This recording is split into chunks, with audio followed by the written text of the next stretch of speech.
Ladies and gentlemen, thank you so much for being here tonight to Talk That Talk Tuesday. We're about to have a great conversation tonight with a lot of great people on the panel tonight. We've got an all-star panel tonight, so get ready, get ready. Before we get started, if you're here for the first time, hit the like button, hit the subscribe button as you're coming in to help with the channel. But again, I want to bring everybody up that's going to be on the panel tonight so we can go right into the conversation for tonight. The first person I want to bring up tonight, y'all know her. Y'all seen the movie Precious, but that wasn't the real Precious. The real Precious is in the building tonight, ladies and gentlemen. Let's give it up. Hola. Good evening. Thanks for having me, Black Men Unfiltered. Absolutely. Ladies and gentlemen, next up, we got Shoo Shoo in the building. Now, listen, get your autographs now. Shoo Shoo's blowing up like a balloon in Haiti. So come on, get her in the building tonight. Shoo Shoo. What's going on, yo? Your intros are classic. All right. So listen, I got another lady in the building tonight, ladies and gentlemen. Listen, normally she don't cam up, but tonight she did it for me, and I'm so appreciative. We love her to death. She has great perspective, and we want to bring her up tonight. Anissa is in the house tonight. Give it up. Good evening, everyone. Good evening. All right. Now, listen, I can't do it without the bros. All right, we got to bring the bros in here. All right. Listen, if you're lost in translation, this bishop is here to get you out of that. Lost in Translation is in the building tonight. Thank you, sir. Good evening, ladies. Good evening, chat. Yeah, we get rid of the hat. We're going to be all right. Let's see. Next up, you know what? He gets a little reckless at times, but Reckless Ray is in the building tonight. Let's get ready to rumble. All right, listen. Now, this guy right here, he represents so much. He's a father. He's a husband. He's been married for a while. He has great perspective. His name is Mr. Bennett because he's definitely not in it. Mr. Bennett is in the building tonight. Good to see you guys tonight. Good evening. Now, ladies and now, I want to say this.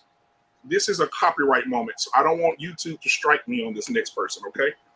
This man is a dynamic speaker. He knows how to get on a panel and work a panel, but he has this catchphrase that he uses that's copyrighted, and I'm going to do my best to try to imitate it. He says to them, "They're liars. They're liars." Give it up for my boy Ricky Williams is in the building tonight. What's good, everybody? How y'all doing this evening? Hello. All right. Good to have all y'all here tonight. All right, now before we get started on the actual topic tonight, we always have an icebreaker conversation. Over Father's Day weekend, Bishop T.D. Jakes had something to say. He had something to say in one of his sermons, and I want to play it and get you guys' perspective on it. So here we go. Let's go, Bishop, and let's see what he has to say here. 1 second. This person tells me how to be a father, I'll scream. I know this is gonna get me on TikTok for sure, but here I go. If another woman tells me how to be a father, I will open my mouth and flat out scream. You can no more tell me how to be a father than I can tell you how to birth a baby. I don't know nothing about birthing a baby. I don't know nothing about nursing a child. You have to know what you don't know. Shut up being the teacher and just be the wife. How do you know how to be a father? Not only are you not a father, most of you didn't even have a father, and yet you're an expert on how to be.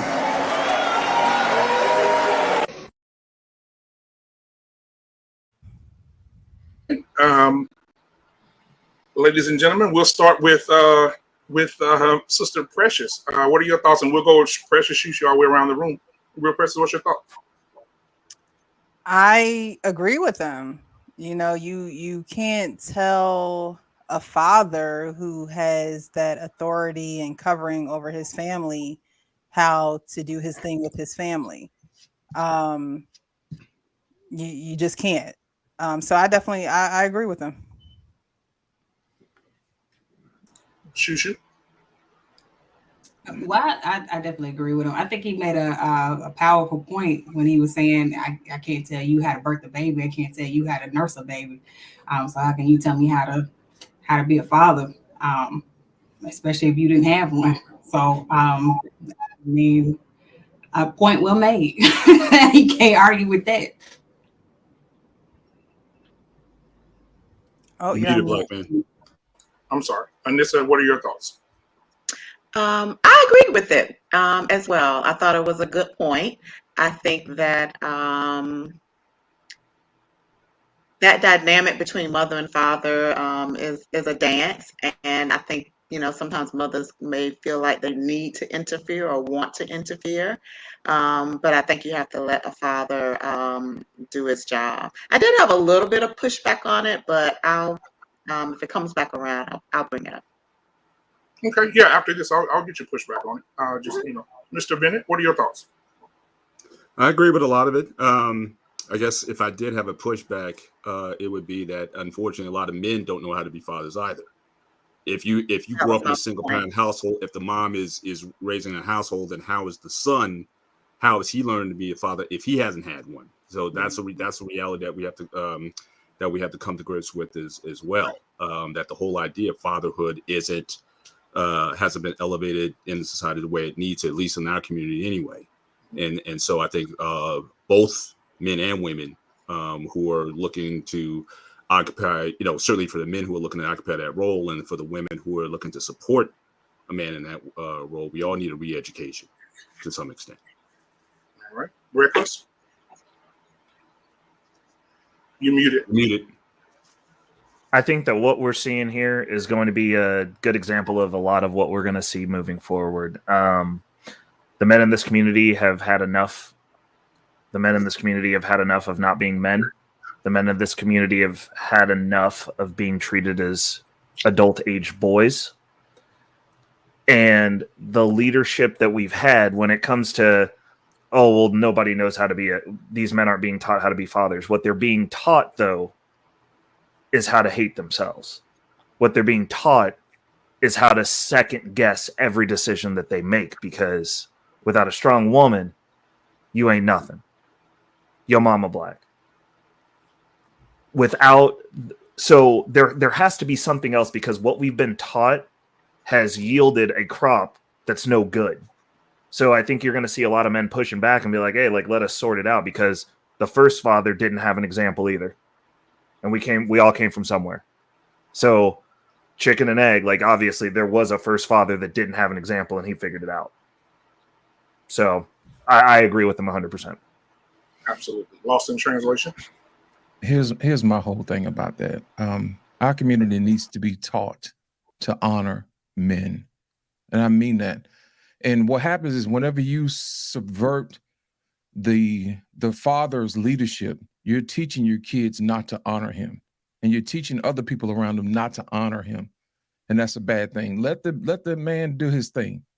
You know what I mean? We're not all perfect. Let him, even if he has to learn along the way, or if he's already there, he's probably learned from his dad. and his dad's dad. And for you to upset the apple cart is not showing him honor. So I think that's a problem whenever somebody else says, hey, you better do this or you can't do this because XYZ. No, we need to teach our kids to listen for the sound of honor, and most importantly from their father, because it's important. All right, appreciate that perspective. Ricky, what are your thoughts? I disagree with the Reverend, the good bishop. I disagree. The parenting was supposed to be a partnership between the man and get the fuck out of here. Look, Come on. Look, man, he's 100% correct. This is like I don't care about the other races. I don't talk about them. I'm not worried about them. I'm talking about our people, right? It's like our women seem like one of the only women that feel they can do everything, right? But be blamed for nothing. They can do everything. They can raise the children. They can go out and get a bag. They can cut the grass. They can mow the lawn. But when stuff go wrong, it's never their fault, right? You gotta let a man be a man. And if he fuck up, guess what? He fuck up. Hopefully your man's smart enough to use that fuck up as a lesson, right? Your man don't need no mama. If that's the case, why you with him? If you're looking to be his mama. And what really bothers me is the dynamic as we see in these, like that the woman's word or lesson or input reigns supreme over the children. Right? It's automatic. You can hear them talk when they talk. It's my kids. Right? It's not our kids till it come to something financial or something go bad or something go off track, right? Then they are kids. Then that's your son. Then that's your daughter. Right? So is he right? Yes. Will people learn? No. All I got. All right, our Payne is in the building tonight. Thank you for being here. Yeah, hello everybody. I know I'm a little late. Yeah, I caught TD Jakes. One, I commend him for being brave because he knows a lot of his contributors are women. And, when he goes and steps out like that, they backlash every so often until they come to their senses to know that he's telling the truth. So, how we got into this predicament is an old story. There's two sides to it, but we are where we are. And I think that men just starting to stand on their square is what's required. And it's a snowball rolling down the hill. It's not going to happen overnight. It's going to be slow. Women have this perceived power that they were gifted, not that they earned it. They were gifted. And nobody likes to give up power, right? Nobody, so they got consumerism behind them and all that kind of stuff. So they think they are the mother and the father, especially if they're the only one with the kids all day long. So men just have to assume the leadership take back because everybody knows kids grow up better when fathers are involved. We just know it. There's data all over the place, so now how do we get to the point where both the men and the women are back in the house at the same time? Well, that's the deal. We have to start using panels like this, having ministers like TD Jakes talk the way he talks, and it's going to be slow change. And a lot of people are going to get left behind. There's just no doubt about it. Because everybody's not going to acquiesce. So, but men just have to keep standing on this square, and it's each one teach one. All the men in my sphere, all the men in your sphere, all the men out there. If you have a correct way of being a parent and how men should behave and act around children and women, we just got to do it. And see how that kind of flourishes with all the people who want to be a part of that, because there's going to be a shitload of black people that's not coming with us. It's just inevitable. So that's all I have to say. All right, thank you. Now, anybody have any other rebuttals? We'll get them after this. This is for the people that just came in that did not get a chance to see the video. Also, the Facebook group that is watching as well. Here's TD Jakes on his Father's Day sermon. This person tells me how to be a father, I'll scream. I know this is going to get me on TikTok for sure, but here I go. If another woman tells me how to be a father, I will open my mouth and flat out scream. You can no more tell me how to be a father than I can tell you how to birth a baby. I don't know nothing about birthing a baby. I don't know nothing about nursing a child. You have to know what you don't know. Shut up being the teacher and just be the wife. How do you know how to be a father? Not only are you not a father, most of you didn't even have a father, and yet you're an expert on how to be.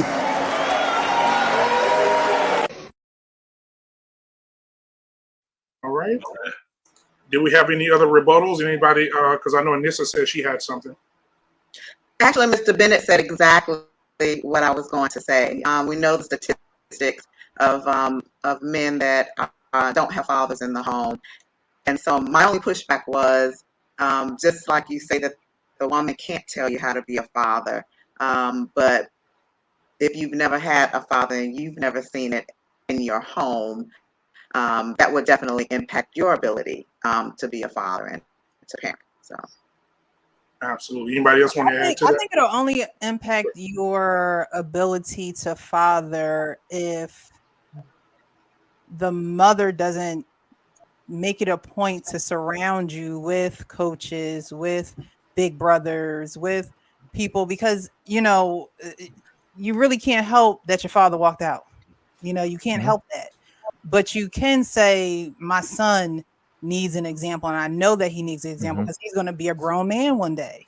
And so I think that sometimes women feel helpless because the man leaves, but that's not your time to feel helpless. That's your time to say, okay, what can I do as a mother to make sure my son has everything he needs, although his father walked out on him?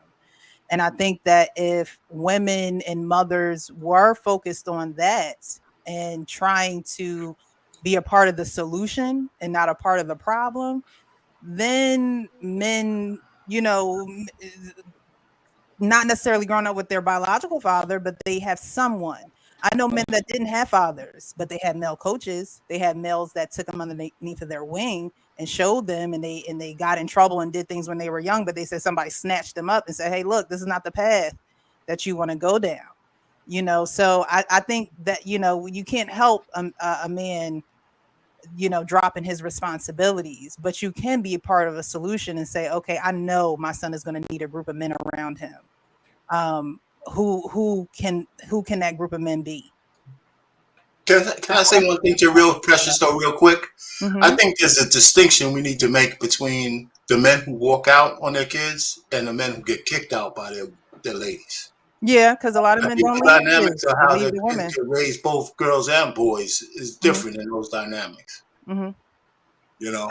We have to realize that you not having a father is not an excuse for you not to be a father to your children. Right. There's no excuse.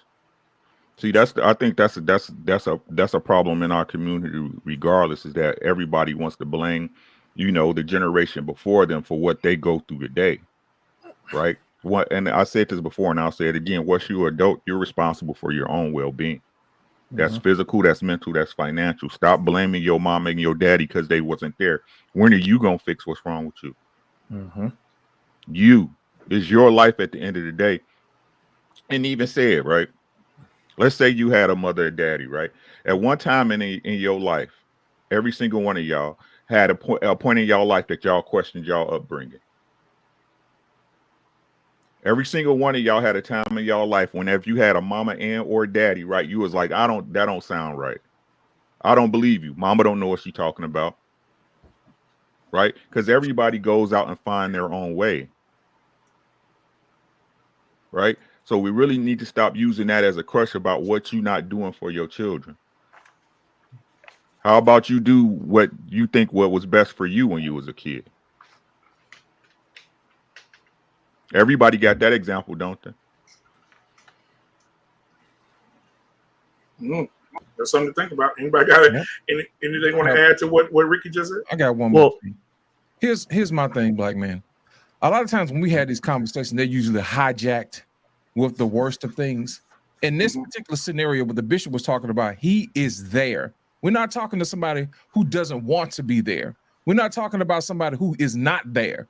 This man said, I am here and I'm tired of you telling me how to do my job.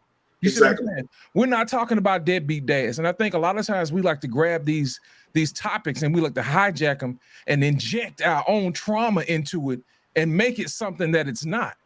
You see what I'm saying? And then in the meantime, we try to paint men as the villain. When in this particular case, this man is trying to be the hero, but you're painting him into the villain. You see what I'm saying? This man is trying to be home. And then we'll take the conversation. Well, deadbeat dad, deadbeat dad, deadbeat dad. He wasn't there. He don't know how to do this. And that ties back to what I was talking about earlier about honoring your father. Because if your father is probably the first person you learn how to honor. And if you don't do that, it's going to lead into other things like going to jail, you know what I'm saying? And getting into trouble and all this other stuff. So my thing is this, if you don't learn how to honor your father, then what's going to happen is other people are not going to learn how to listen to him. They're not going to listen to you if you're a man. And all of a sudden, you looking at yourself as like, oh, you're going to question yourself as a man. You know what I mean? And you can't do that. And we're going to have to start changing up how we advertise men in our community as if they're second-class citizens. And it's time out for that. But in this particular situation, this particular conversation, the bishop was talking about somebody who is there at the house, somebody who's there trying to raise their child. That's it. And just to piggyback off of that, what he said was, just be the wife. So you talk about honoring, a father, but the order is man, wife, children. So it's a wife's place to respect her husband, to say, I chose you for a reason, had children with you for a reason. I respect your leadership. I was raised with my parents. What my dad said went. Of course, my mom, he considered what she said. He took it into consideration. But at the end of the day, he had the last word. And she didn't go back and forth with him. She didn't, my mom was a praying one. She just prayed on it. We just gonna pray on it. Maybe the Lord would change his heart tomorrow. But you have to, if you don't see that, or if that's not, if a woman doesn't respect the man, then the children really aren't going to learn to respect the man. If you see mom going back and forth with dad all the time, you're going to think they have a bad marriage when no, mom really don't respect dad. So I think that's important too. He said, just be the wife, do your part, do your role, help me, help you, and doing that, having that respect helps the man do what he has to do. And like Ricky said, if he messes up, let the man mess up. He's a man. You're not going to always get it right. No one is always going to get it right. But at the end of the day, that respect factor has to be there. I agree. And I think that where we get it, I think Lost in Translation, you brought it out. Because I think when you play videos like that, we rush to, a lot of people rush to the comments in that video will say it all. If you go read those comments, a lot of people were mad. A lot of women were dragging the bishop today. But when you read, a lot of the women listen to the video and they misheard him say, because there was a lot of deadbeat talk. What about the deadbeat? What about it? What about the whataboutisms? And he simply said, be a wife. So he's actually talking about a man, like Lost in Translation said. He's actually talking about a man that's there, that's present, that's in a marriage, that's in a relationship. And she's telling him, and I know I've heard it.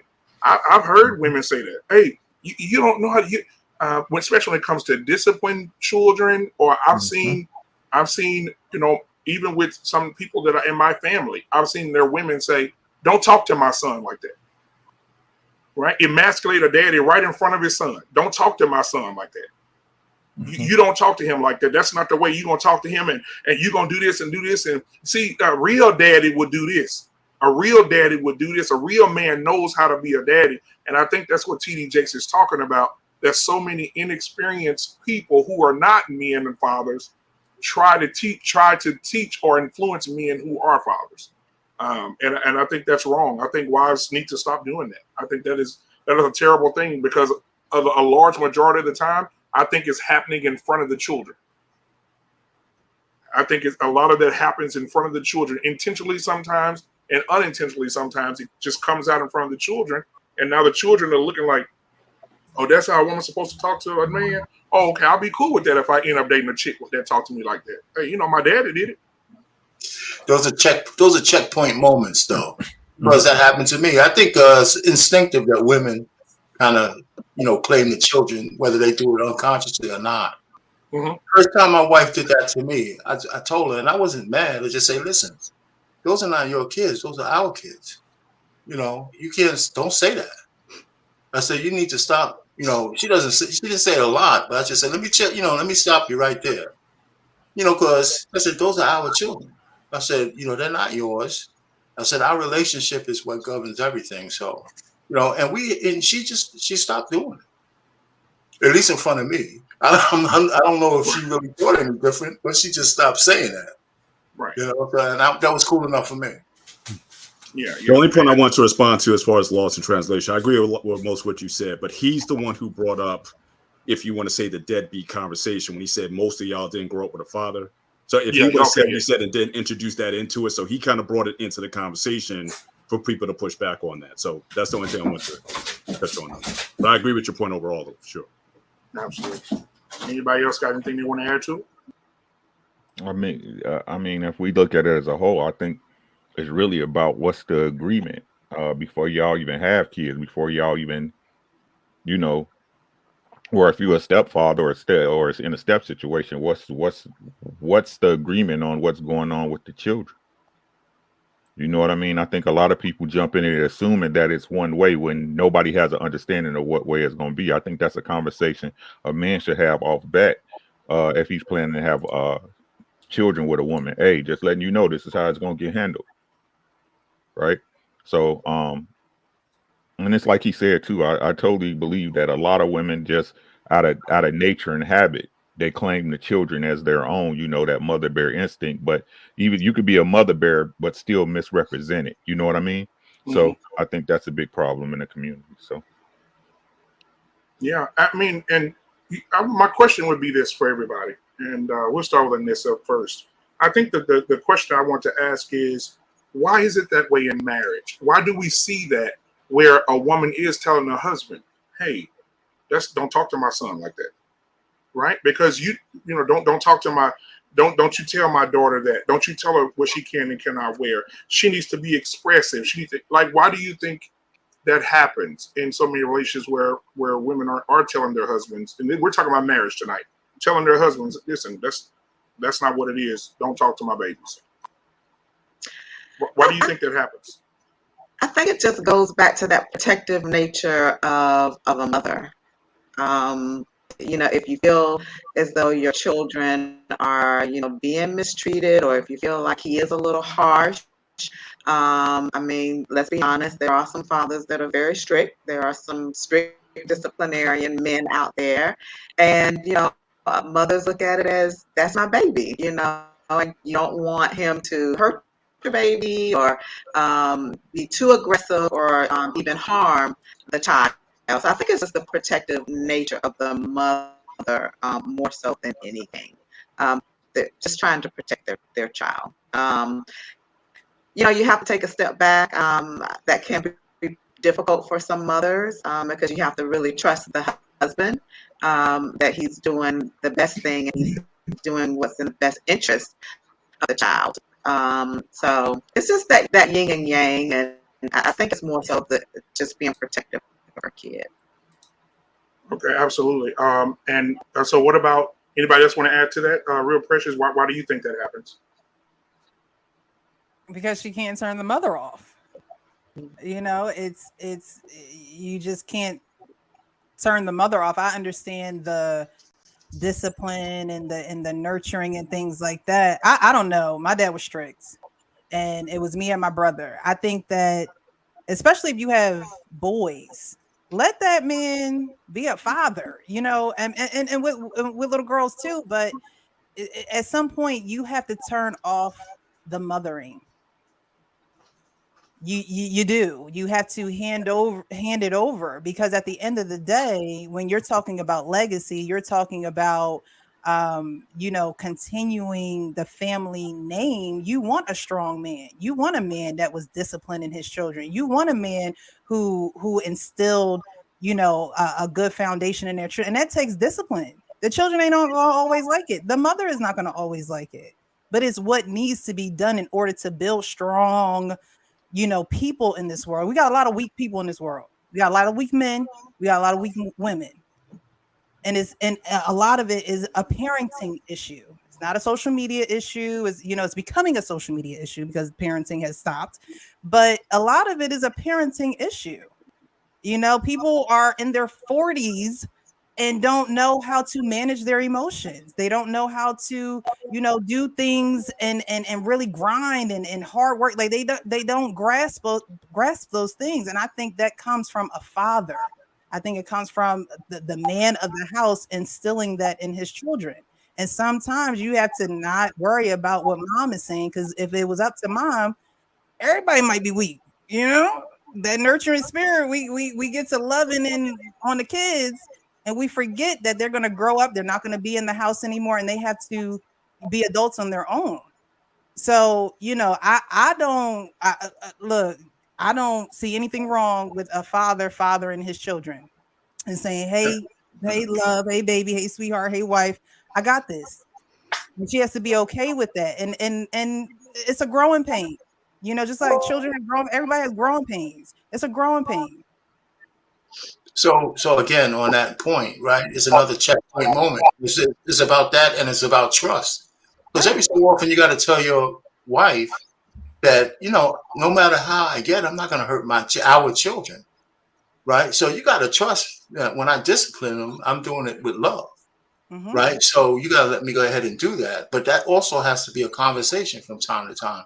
I had girls, so it was never going to get past a certain point because I was never going to put my hands on them, So, you had to let me do what I had. So sometimes the conversation had to get a little rough. But with my girls, I had to always tell them stories when I disciplined them, or else they wouldn't get it. So, and I got a few of those pretty funny, but still. But I had to let my wife know that she had to trust me to do that, because she was mama bear over the girls all the time. If mom is always coming in to save the day, when you become a grown man, you going to look for these women to come in and save the day. Right. It's like it doesn't. Your parenting is foundational. If you don't have good parenting, God bless you. Because a lot of people don't pick it up on their own. They don't take the time to go to therapy. They don't take the time to learn certain skills in life that's going to help them, that's going to propel them. They're okay staying stagnant. And that came from parenting. Yeah, well, even the video that went viral, I know everybody saw it, where the little boy was tearing up the room, and he kept telling his mom, if I can't go outside, he was breaking windows, breaking TVs. And the response, I don't know if y'all saw the response to this woman, and she responding back to people. They said, where's this child's daddy? Her response was, I'm not going to tell his daddy because his daddy crazy. I don't know what he'll do to him. And see, this is the issue, right? What was the question you asked? Why, right? Why? The reason why is because at the end of the day, women know they won't be blamed for that child's failures.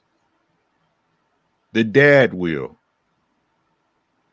Y'all can lie about it all you want.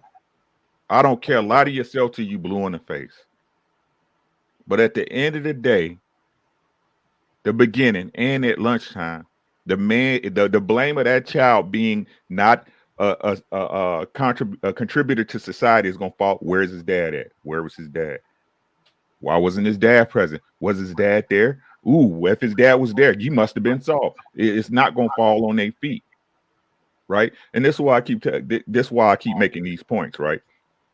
Women, you guys are meant to be flexible. You're meant to be nurturers, right? But y'all can nurture everybody but y'all man, though. Did you hear what I said? I'd rather have a kid and raise a kid and be submissive to my kid to be submissive to a man. Man, we all here to do what we all here to do. Fairness, Ricky, if she's a wife, she's in a marriage, she got to be nurturing to her man somewhere. Otherwise, like, why did you marry her? Where'd all the happy wife, happy life dudes come from then? We had a whole generation of them. Were they getting nurtured? So I don't think they made that saying up on their own. It came from something. And called "Get this woman to shut up and not talk to me. Let me hide in the basement." Pretty sure that's how that worked out. Black man, I'm gonna tell you the reason why she didn't call his dad is because she probably didn't want to hear him say, "I told you so." Because a lot of times when these men tell these women, "Hey, if you do the child this way, this is what's gonna happen," and her excuse was, "I don't want to tell him because he might go crazy." No, you're not. You don't want to hear him say, "I told you so," and that's the real issue. Man, yeah, hey, I agree, Mr. Bennett. You got anything you want to add? I think what everyone said has been valid, but I think certainly it's as much a relational issue between the man and the woman as it is the parenting. And just like you have those growing pains in the management, you come into it being raised in different households, so you're going to have arguments over money, which they say is like the biggest reason why people divorce is over money. So you come in with different financial values, you're coming in with different parenting values. So I think some of this exercise is actually healthy in terms of learning how to create an environment where you can all be on the same page. But and I don't think that's not going to change anytime soon. But ultimately, I think a lot of these issues is, again, how the man and the woman is. That's for me, that's why I've always said, and I know in my case, I knew I wanted to be married for a while. I said when I got married to my wife, we're not having kids for 3 years, and we're gonna work out some of this cohabitation to see if we're ready to actually be parents. Unfortunately, you have a lot of people putting the cart before the house and having the kids before they get their relationship together. But I think ultimately that's what it's coming down to. There's friction, or there's a lack of trust between the man and the woman. And that is what oftentimes the kids are the victims, so to speak, of that dysfunction between the man and the woman. So I think we can't talk solely about the parenting without dealing with the relational between them. Because again, TJ said, I need you to be a wife. So that's talking directly to the status of their relationship. And until those things get worked out, again, children are going to be caught in the crossfires of the dysfunction between the two. But I think some of this is healthy, though. I mean, you have to learn how to come together. Not everybody starts off with, everyone starts in alignment, but, hopefully over time and, patience and sacrifice, you can get to that point. But not everyone starts out that way. I know I didn't. But hopefully we trusted each other enough that we got there eventually. And one of the catchy things that he said later on in that sermon, if you haven't watched the whole thing, I think at the end, or like right at the end, close to the end, he said that a lot of the mothers are cheating, and everybody like, whoa, and he was like, no, a lot of mothers are cheating on their children with their father. And I'm like, damn, let me play that back. He said a lot of mothers have set the family dynamic up where they're cheating on their children with their father. And I think, what do you guys think about that statement? Because I'm not going to get what I think first, but what do you guys think about that statement? I said it a long time ago on these platforms, and everybody looked at me like I was crazy. The only thing that's missing in a lot of these parent-child relationships is sex. This is a fact. Example, my little king, my little man of the house, 3 years old. The mama dress him to look like her, pick his outfits out. Yep. Ask the kid, but wouldn't ask her baby father or the husband what you want to eat for dinner. What you want to eat, little man? When I say it is old Ricky talking crazy though, he just be running his mouth. It's the only thing that's missing. Yeah, and I'm sorry, and then these men grow up and these young ladies end up dating them, right? And then y'all wonder the same thing y'all be saying. Y'all don't treat them better than his mama did. The same way y'all be saying young men don't treat their dad treat you better than your daddy did. It's obvious, it's plain as day, but people like what they like. So right, and you know what? I've seen it in marriages. I've seen it in marriages, and I want to say this because I know the people I'm talking about watching right now, so I'm gonna just pray for them. But I've seen it in marriages where a mother, when I knew we were kids, right? We were kids, right? And I knew her, the kind of man she liked, right? She wanted the tall, dark-skinned dude that's real nice with the earrings in his ear, you know, hair cut a certain way. Then I'm like, she got a son now, and the son, 14, 15, tall, got his ears pierced, hair cut like she normally liked. I say, damn, he familiar to what she attracted to. Wow. And she makes sure, and listen, I've seen the daddy say, get up, boy, and go in that kitchen. I've actually twice, go get that trash out that kitchen and take it to the trash can. She responded to him and said, we ain't raising no slaves here. You the man of the house, you take the trash out. Mm. Why did he got to take the trash out when you're the father? And I'm sitting on the couch like this. I'm just looking at him like, you ain't gonna say nothing. You're not gonna speak up. You're not gonna get no backbone today. Are we gonna sit here and wait on your backbone to show up, brother? Well, if I may, yeah, what it is when TD Jakes made that statement. Really, where that comes from is like the bond that the mother has with the children, and like that maternal, I guess you could say the mother bear, so to speak. It's because she has a bond with her children. She has a bond with her children that she doesn't have with her man. It's a separate kind of bond. Like this person came from inside of me. Like we met as two totally different people. You came out of somebody else's womb. This person was inside of me. The first bond that a child has is with his mother, is because it's in the mother's womb. So that's different. It's a different dynamic because of that. And if anything, women do have to be careful, like mothers do have to be careful with that, because you being too overly nurturing can actually spoil the child, ruin the child, you know, because it does breed just lazy human beings. Because they feel like, okay, well, it's everything's always done for me, or like, I'm always supposed to be pampered every time I'm sad or my feelings are hurt. Like, oh, woo, woo, woo. Somebody's supposed to come and just, oh, it's okay. I mean, it creates like, it really does create like people, and I mean, those are some of the effects of having an overly nurturing, overbearing mother. But honestly, I mean, I even though I'm not a mother, so I can't really speak to that, what it's like. But I do know, being a mother, I don't think it's something. I mean, you have control over, how nurturing you are and what kind of mother you want to be. But at the same time, being a mother is a role that I don't think many women know how to turn off. Like even when their sons get married, biblically the Bible says, a man, is to leave his wife and leave his house or his parents' house and cleave to his wife. Even mothers who are Christian still can't let their sons go. It's like they're trying to compete with the wife. I'm still the number one woman in his life, like, which is ridiculous. She preaching. So, yeah, I mean, but long story short, to bring it back to the point, like, yeah, I think that's what he means.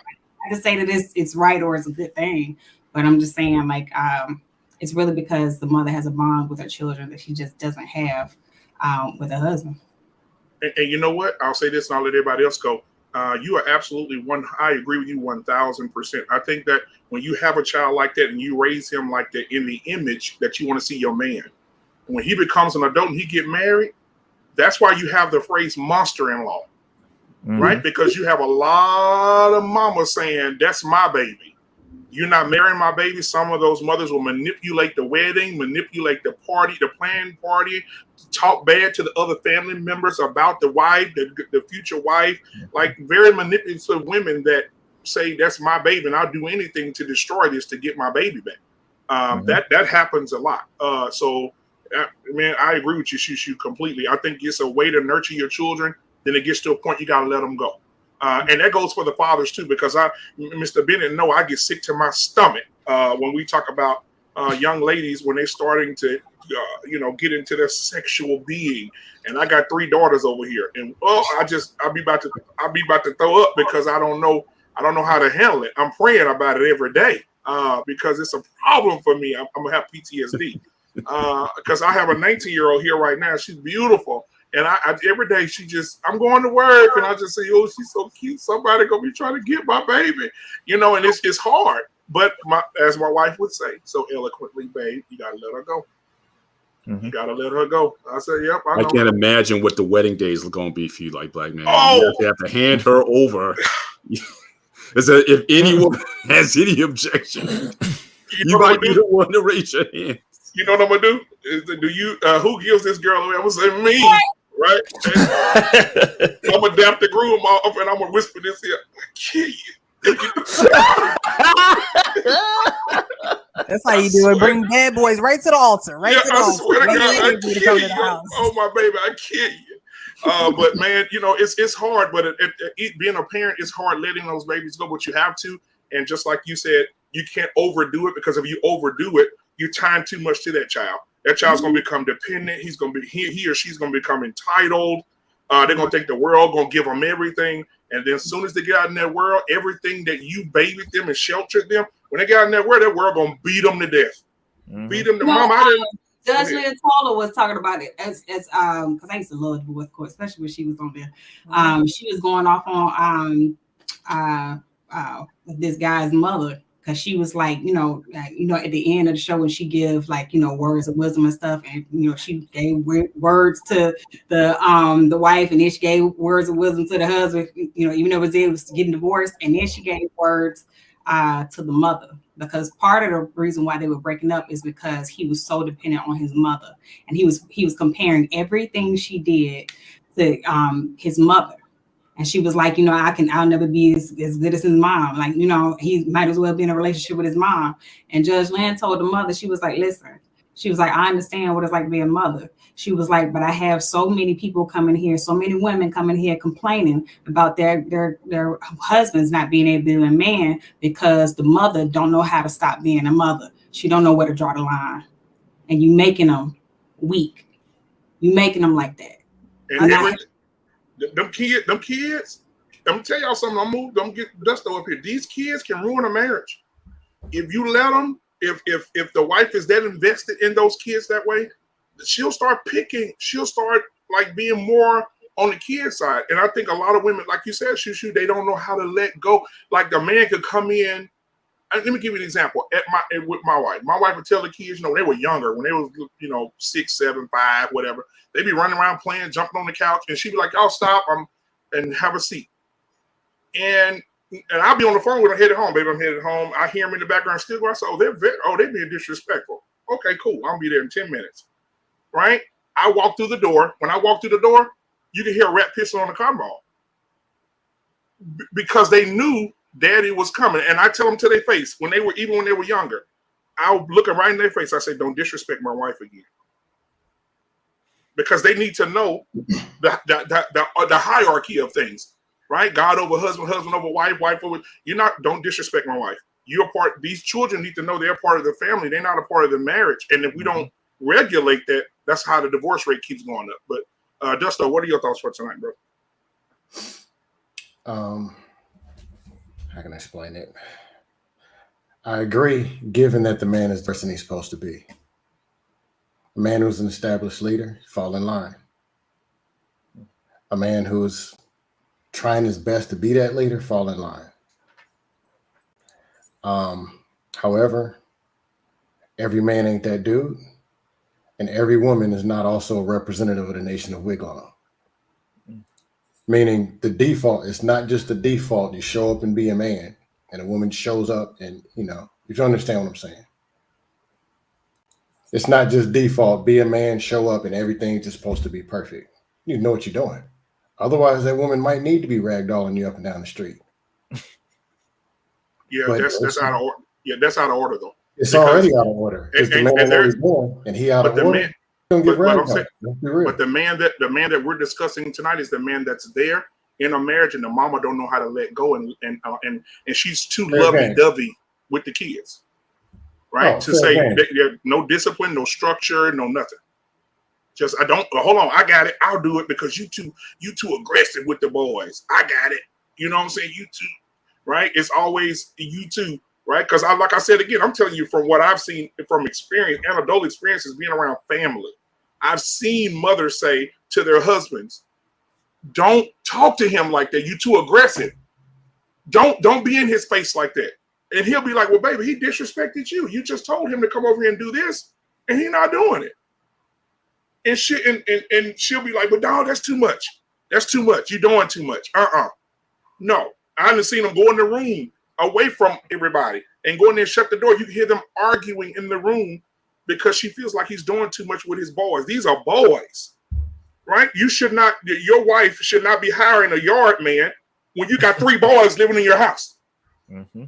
And she says her boy's not supposed to be out there in that sun, and her husband's so complacent. He like, you know what? It's fine. We'll hire a yard man. You use a new fool. I'm not gonna have 3 boys in my house and the yard grown up, and I'm paying somebody to come over to do my yard, and I got 3 boys in the back. Oh no, sir. That's no. She got to learn how to let go. She got to learn how to let go. But I'm gonna land my plane there. Anybody else want to respond to that? I got to talk about that. Here's my thing, man. When I became 10 years old, that was the last time my dad touched a lawnmower. Exactly. And I had 2 of the younger brothers. And my thing is this: whenever the woman says, "Hey, look, you're being too rough with them, you doing this," you're gonna have to remember these boys will be men of their own families someday. You see what I'm saying? You're gonna have to let them be and learn along the way, because you don't know how long the father's gonna be there. You know what I'm saying? Tomorrow is not promised. He could just up and just die. Instead, a lot of times we don't talk about that part. We always say, "Well, he left." Well, my thing is he could die. And like in my position, my dad died when I was 18. You know what I'm saying? And then at that point, it's like, hey, you got what you got, and that's it, buddy. You know what I mean? But my whole thing is this: you're gonna have to train your boys to be men someday, and they're gonna have to learn how to take pride in what they do. You see what I'm saying? Every last one of us knows how to cut the grass. Every last one of us takes care of our own home. You know what I'm saying? And guess what's gonna happen when they have kids? They're gonna do the exact same thing. My brother, he teaches his boys to cut the grass. My brother hadn't touched a lawnmower in I don't know how long. Like you say, that's a feature and a benefit. That's a benefit right there. That's the benefit of good leadership. And then what you do when you teach boys how to take pride in what they do, they're gonna pass that on. Just like sometimes we pass on bad habits, sometimes we can pass on good habits. But I'm gonna need you not to stand in the way sometimes. Let me do this. You know what I'm saying? This is how we did it when we came up. Let the men teach the men how to do what they got to do, because eventually he's going to have to be the leader of somebody else's house. And hold them accountable. Because like my son, I don't even tell my son when that yard start growing up, because that homeowner association ain't putting up with it. But that yard out there get to growing up, and my son be like, hey, Pop. I said, what's up, son? Hey, you'll take me to 707 football? I said, I would, man, but my ankle's itching because the grass. So I ain't going to be able to take you today. The next morning, a lot of men aren't doing it. Black man, I know a lot of fathers now, and the sports, especially with the travel teams and all these extras. I mean, these kids are playing sports almost 365 days a year. And especially if you're high earning. Look, if you're high earning, you're getting someone to cut your grass, right? So for a lot of these folks, even the guys are not trying to give these young boys this discipline of household chores and things of that nature. So it's even the guys are failing in that regard. And I see, again, it's all about sports. It's all about trap. Keep them busy. It's like it's all year round. There's no time off, not even for the summers, to do any kind of work. So that's happening across the board, and it's not just a woman's issue. But what are the results of those actions? We're breeding weaker men. I know. We're breeding lesser men. Right. We're breeding less capable men. I absolutely agree with you. But with all the activities and sports we have, these guys don't even work. I mean, I remember 16 years old getting a job. Me too. So much you get 14. work at McDonald's, fast food, whatever it is. Well, and they're not even getting that. So they're getting into college and never had a job. They're getting into college and not having driver's license. Like the issue that we're having is we're breeding a society that is so lackadaisical that they're just letting rights be taken away. Like, you can't get your driver's license till you're 18 now, and now they're turning 18 and they're like, oh, well, so-and-so got it. He drives us around. Mm-hmm. Oh, well, there's no independence. They're like, no one was upset when they raised the driving age. I was like, are you like, don't you want to go places? Oh, so-and-so's got a car. Someone else will come handle this. And then we wonder why none of the problem, like, we're not going to be able to fix problems beyond a certain point because they have a mentality, and we're raising these men with the mentality of, oh, someone else will come fix it. You're the someone else, you idiot. We're the someone else. Right. But part of it is, but we're teaching them, like, again, pursue money. The idea that the dream that we're selling them is, okay, get your degree, get it highly educated, and you can hire someone to do that for you. So that's been also promoted for a lot of people. New slaves, man. Yeah. Well, New I mean, slaves. that's true, but there comes that is something that's earned, and that's the thing that we're not giving these men. They're not earning anything. They're earning nothing. Like, I mean, I started using Instacart a couple of weeks ago. I love having a peasant go get my groceries. It's freaking awesome. But I earned it. Like, I deserve that. Like, you know, like I enjoy having someone bring me my groceries. It makes it so that I can do something else that's of value. More productive. Why do you gotta be a peasant? Because it's what it is. I mean, if like you got to know your role. You should always know your No, role. they're an essential worker. Okay. They're an essential worker. You know what? So are people who hand me my sandwiches. Those peasants are essential workers too because I want my sandwich. They're essential every time I need a sandwich. Right. But to me, in my opinion, you know, not to go far off track, I mean, you got a driver's license because you wanted your own freedom, right? Yep. You wanted freedom to move, right? You got your own money so you could be financially free to buy what you want and make your own decisions. But nowadays, again, in my humble opinion, right, you got more money. They have more access to money, but then it's more chains on them now. Yep. Right. So to me personally, it's teaching our children how to conform, right? How to conform for whatever, as long as that everything's based on money and convenience, and as long as it's convenient for you, hey, we're okay with it. So well the issue is and this is where it's concerning to me is like we're not breeding people that can be uncomfortable. So like I actually have employees. So like when we go out on a job, when I take the teams out, I always do the hardest job. And they're like, oh, and like even my project manager will be like, you don't have to do that. And I'm like, no, it's the principle of this. Like I want them to understand that I'll outwork every single person on this team, period. Every single day. I'm also going to be here an hour before you. I'm going to be sitting here. You show up late. I'm going to be looking at you sideways. Like there's the issue is these people, and this is grown age. And like my job's half blue collar. So this is like not necessarily always the easiest work. It's hot outside. We out there. Like it's what it is. Like I show up dirty some days. Like I come home filthy actually. But they're so used to being comfortable that like we bring people in, we can burn a person. I've burned out men who were in the military in a week that couldn't hang with me. And they're just not used to not being and I'm like, what military were you in where like it's just hot. Like I think you like inside of my life this week. You better talk. Man, hey, you know what? Reckless, and even my neighbor told my little boy, right? He was about 10. She said, "You got him out weed eating?" I said, "Yes, ma'am." She said, "Oh my God, do you know how hot it is out here?" I said, "I understand." We had to drink from the hose. Like, what? She said, she said, that boy's gonna have a heat stroke. I said, either he's gonna have a stroke here, weed eating, or in an hour he got football practice in that same sun. Facts. Now, right? So, you know, that's why I don't like my relatives' kids coming over to my house because the water hose situation. They'll say that. I say, I said, no. Once you're out the house, you out. We're thirsty. The water hose out there. You finna be thirsty, brother. Ain't nobody coming in here. You're not finna air condition the whole neighborhood with mine. You gonna stay outside. You out there. You out there. Get you some water out the hose. I got here. Go little Debbie cake. You know, y'all go drink that rubber water and be absolutely. But anybody else want to add anything to what we're talking about? Because this is a great conversation. I think that this is what's going on in the world today. It's real bad.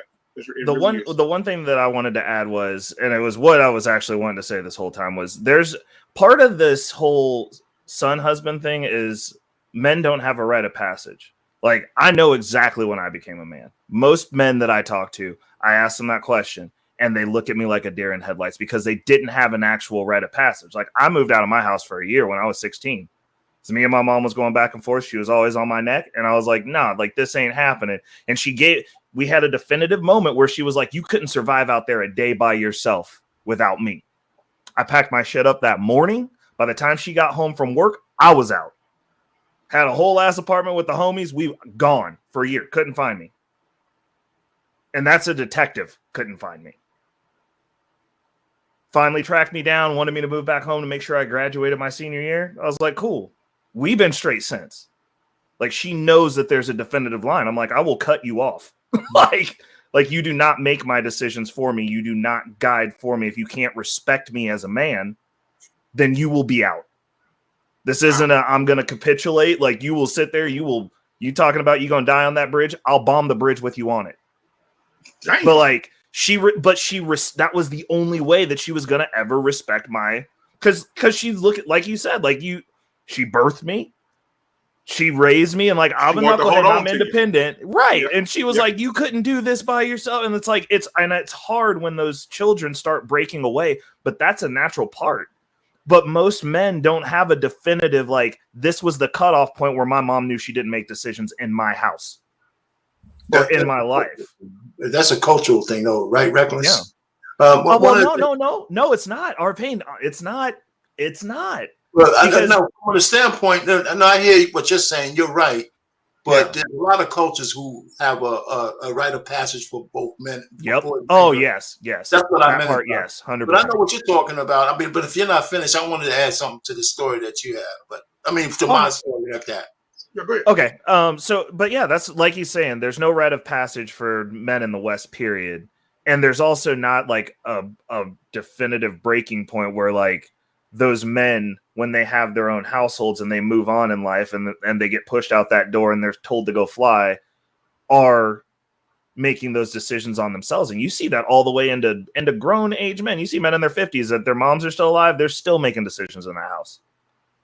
And like, I talked to it in my peer group, my friends that are married, they're like, yeah, man, went through this weird thing with my mom. Like, she was like coming at my wife, like trying to make decisions, telling us how we were supposed to do things. And like, we had to not talk to her for a few months. And I'm like, yeah, like, you just became a man. Like, that's your rite of passage. Like, it happens. That break has to happen to where she knows that like what you say goes for your life. Mm-hmm. You know what? It happens. Yeah. Like we're gonna get into the meat of the business tonight. But you're absolutely right. That does happen. Like some moms do that where they say they want to come decorate your house. They want to tell you what color to paint the walls. You know, and that's on both sides. That's on both sides. I've seen wives that have mamas come in and decorate the house. You walk in the house like it's Friday night, 1963 October the 4th. Right, you like, damn, what is going on in here? What is that color scheme? What else? Wallpaper. Oh my God! You know, but those are the little things that they do. You know, but it's not just a woman, though, right? I mean, the men also. I don't know what happened to me. Just like what Reckless said, some men just come to a realization that they need to do something different to transition over from being a teenager to a man. Right? And sometimes it's just subconscious. I knew that my salvation was going away to college because I grew up in a house with my aunts and my grandmother and all that. I had nobody to talk to. My aunt was my guardian. My father was around, but I seen him every couple of weeks. Then my mother died when I was young. And I knew I had to get the hell out of that crib to become a man. The first thing, I just needed to be around men. Right, my brother had went to school a year earlier, so I was just there with a whole bunch of women, you know, with the natural chaos and stuff like that. I mean, I'm not saying there wasn't no love in the house, but it wasn't for me. And so one of the things is when I left at 18 to go to college, you know, I got my engineering degree and all that kind of stuff. I had to go back home because I never wanted to come back home. So I was transitioning to a job, but I had nowhere to go, so I had to come back home for 2 weeks. I cried like a baby. I said, I failed. You know, I'm back home. It was so irrational. It really, when you say it out loud, but just the fact that I had to go back home for just 2 weeks and transition to the job, I cried like a baby. I said, you know, and then somehow I got over it, you know, and then life went on from there. But I remember that like yesterday, because I vowed that I would never have to, rely on any of those people, not any of them, on that kind of nurturing again. But my room was still there, everything was there, and I'm sitting down there, oh my God, I failed. I have my engineering degree and everything, but I failed. I'm back home. It was so stupid, but no, it's not stupid. I feel you. I mean, you go out and you think you on top of your game. Then all of a sudden you got to go back to mama house. Oh, that's the stuff on a man. That is it'll drive you insane to go back, because now you're an adult, but under your mama roof, you're not. yeah. Oh, mama ain't gonna allow. You're not. But all right. So thank you guys for that opening conversation. So let's get over to the video that I wanted us to break down tonight. Shout out to Anton, because this is the video that sparked this title of this show tonight. So I want to share it with you guys here. We'll start here. We'll stop and go as we talk about it. So here we go.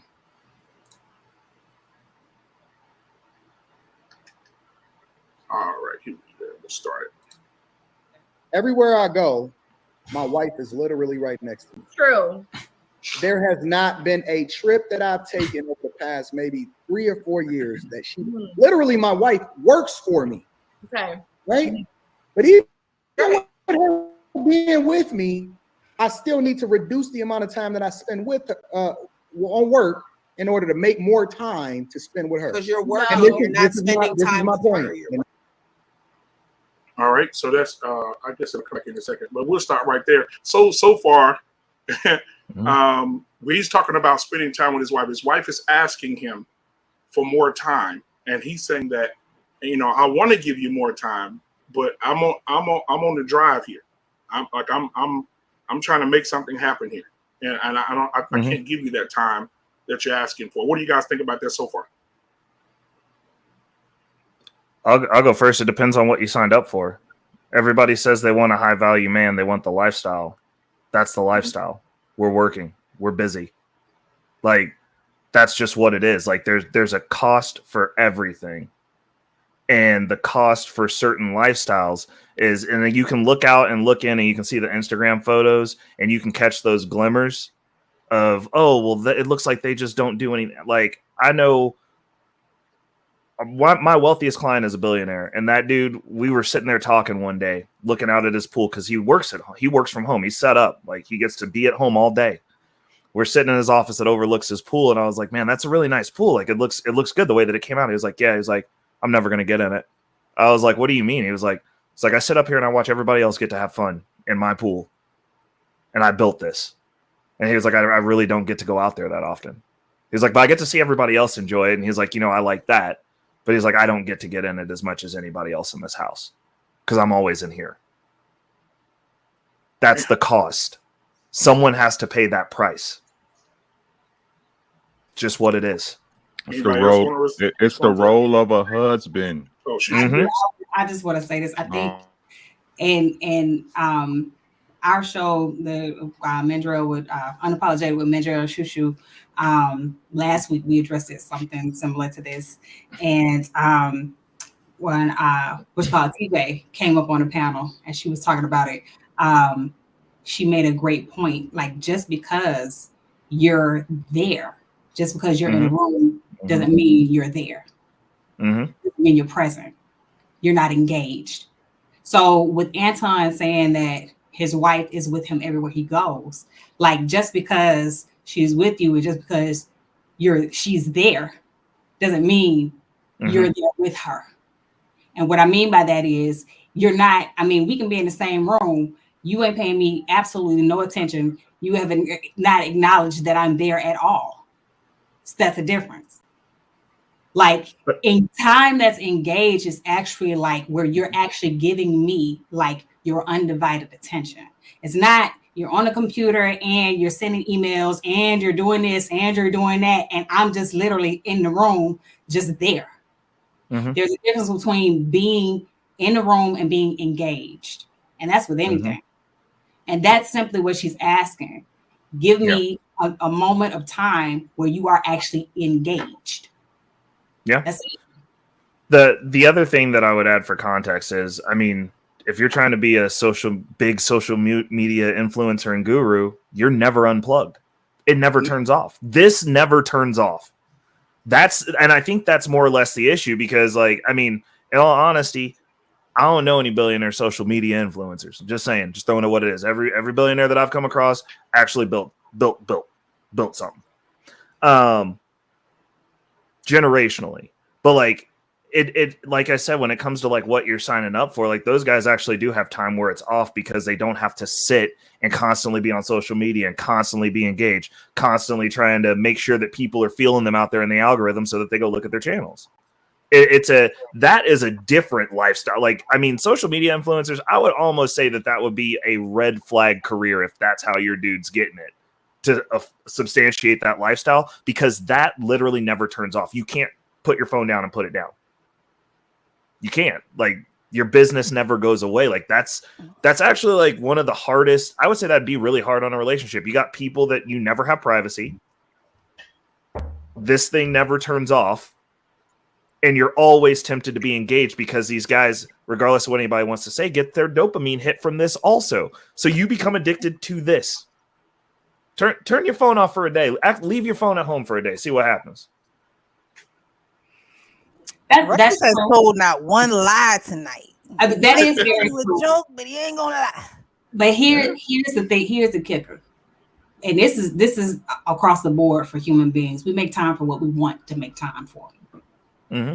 So, you know, granted, being a social media influencer and stuff like that, like I was like really, really heavy on social media at one point in time, because I had a show where I was constantly like cutting content for it, constantly posting, constantly doing, I'm talking about on it. So I understand.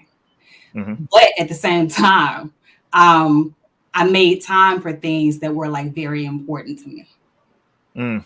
And that's the thing. Sometimes it's easy. You get so caught up and you get so tunnel vision on this one thing that you forget to look around and look up or look around you. I mean, as a creative person, I tend to do that a lot. Like, I can get locked into this one thing and just forget about everything else and be just as fine. But still, it's very easy to do, and you have to make yourself aware of that. And so that's just like the same principle as with Anton. He's like, I mean, we're together. So where does I'm pretty sure that's where this is going. What does she mean? Just because you're in the same room together doesn't mean you're actually there. She's just asking for you to be present with her. And just for a second. And you'd be surprised. It's little things like that mean the most. That money. Any moment or memory from your childhood, Black man, for example, when his kids get to be adults and he's sitting around with his grandkids and stuff like that, and they talking about, how things were when they were little and they were growing up, that money, their most memorable moments from their childhood ain't gonna have nothing to do with nothing you ever bought them. It's gonna be all about the moments y'all had together. You're Those are the things that I think we tend to take for granted. Like, granted, yes, making a living is important, but taking 20 or 30 minutes out of your time to have a one-on-one conversation with your significant other, just to say, hey, you matter to me. I'm giving you my undivided attention. That would mean so much more to them than any gift you can ever buy. It's going to mean more than that house. It's going to mean more than that pool. It's going to mean more than them cars. It's going to mean more than anything. And if anything, the fact that you are so focused on your career, the fact that you made it a point to take a break from that, to make her a point right now, is going to mean a billion times more than anything else. Let me follow up on what you were saying, because I was on that show, and that was a great show. You and Mandrell had that last week. But one thing that TJ also indicated, which I think is very crucial to this dynamic, is she was very specific about certain things that she needed from her husband. So it's like, I need dinner with you and I, no interruptions, like once a week. So in other words, because I think, especially if you're a really busy going man like that, I think what that becomes is that almost becomes like a task. So just like you're tasking everything else in terms of your work schedule and everything, now you have something that's in the calendar. Now, again, it may not be, some people say, well, that's not dynamic enough. That's not spontaneous enough.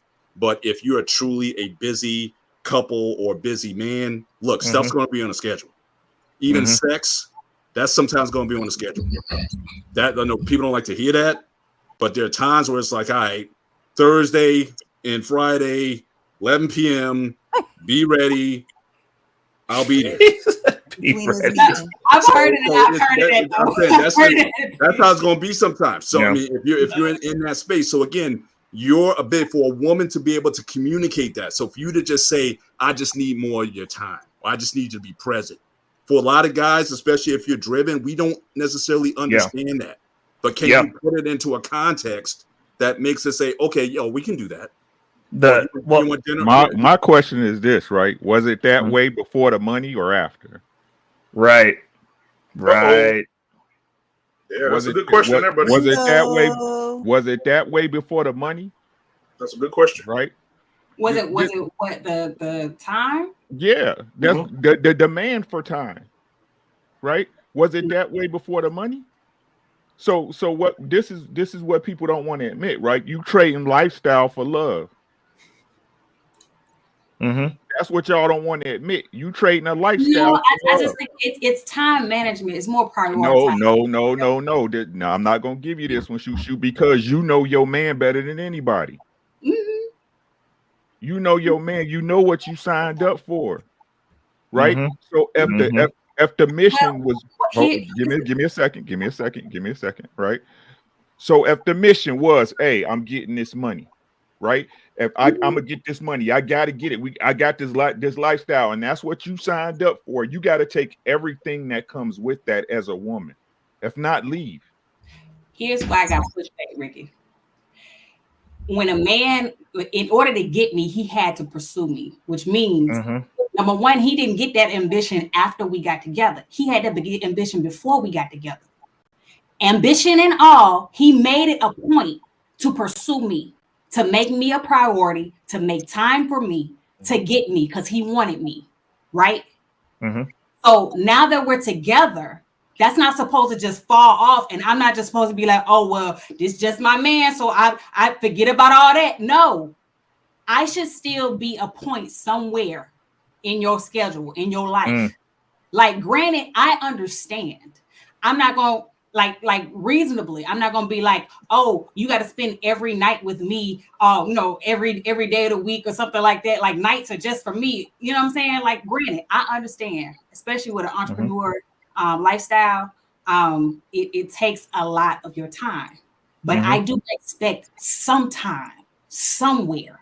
Like, I expect you to make me a priority, or whether it be like for instance, Mr. Bennett was saying, adding context and like being communication. All right, Saturday, June, whatever. That's our day, that's our night. We gonna get together then. That means the rest of the month, you got all that time to hustle, grind, do whatever you want to do. I ain't gonna bother you. But damn, just give me one day. Is that too much? It's not. That's not it is if that it is too much. Hold on, it is too much if that wasn't the mission plan, right? And let me tell you where you get it twisted, right? He pursued you, but now it's your job to keep him. He pursued I'm gonna tell you, that's the biggest lie, Ricky. That is the biggest lie. Well, no, you can believe it or not. You can believe it or not. I'm gonna tell you something. It is equally the man's responsible to keep his woman as it is for the woman to keep the man.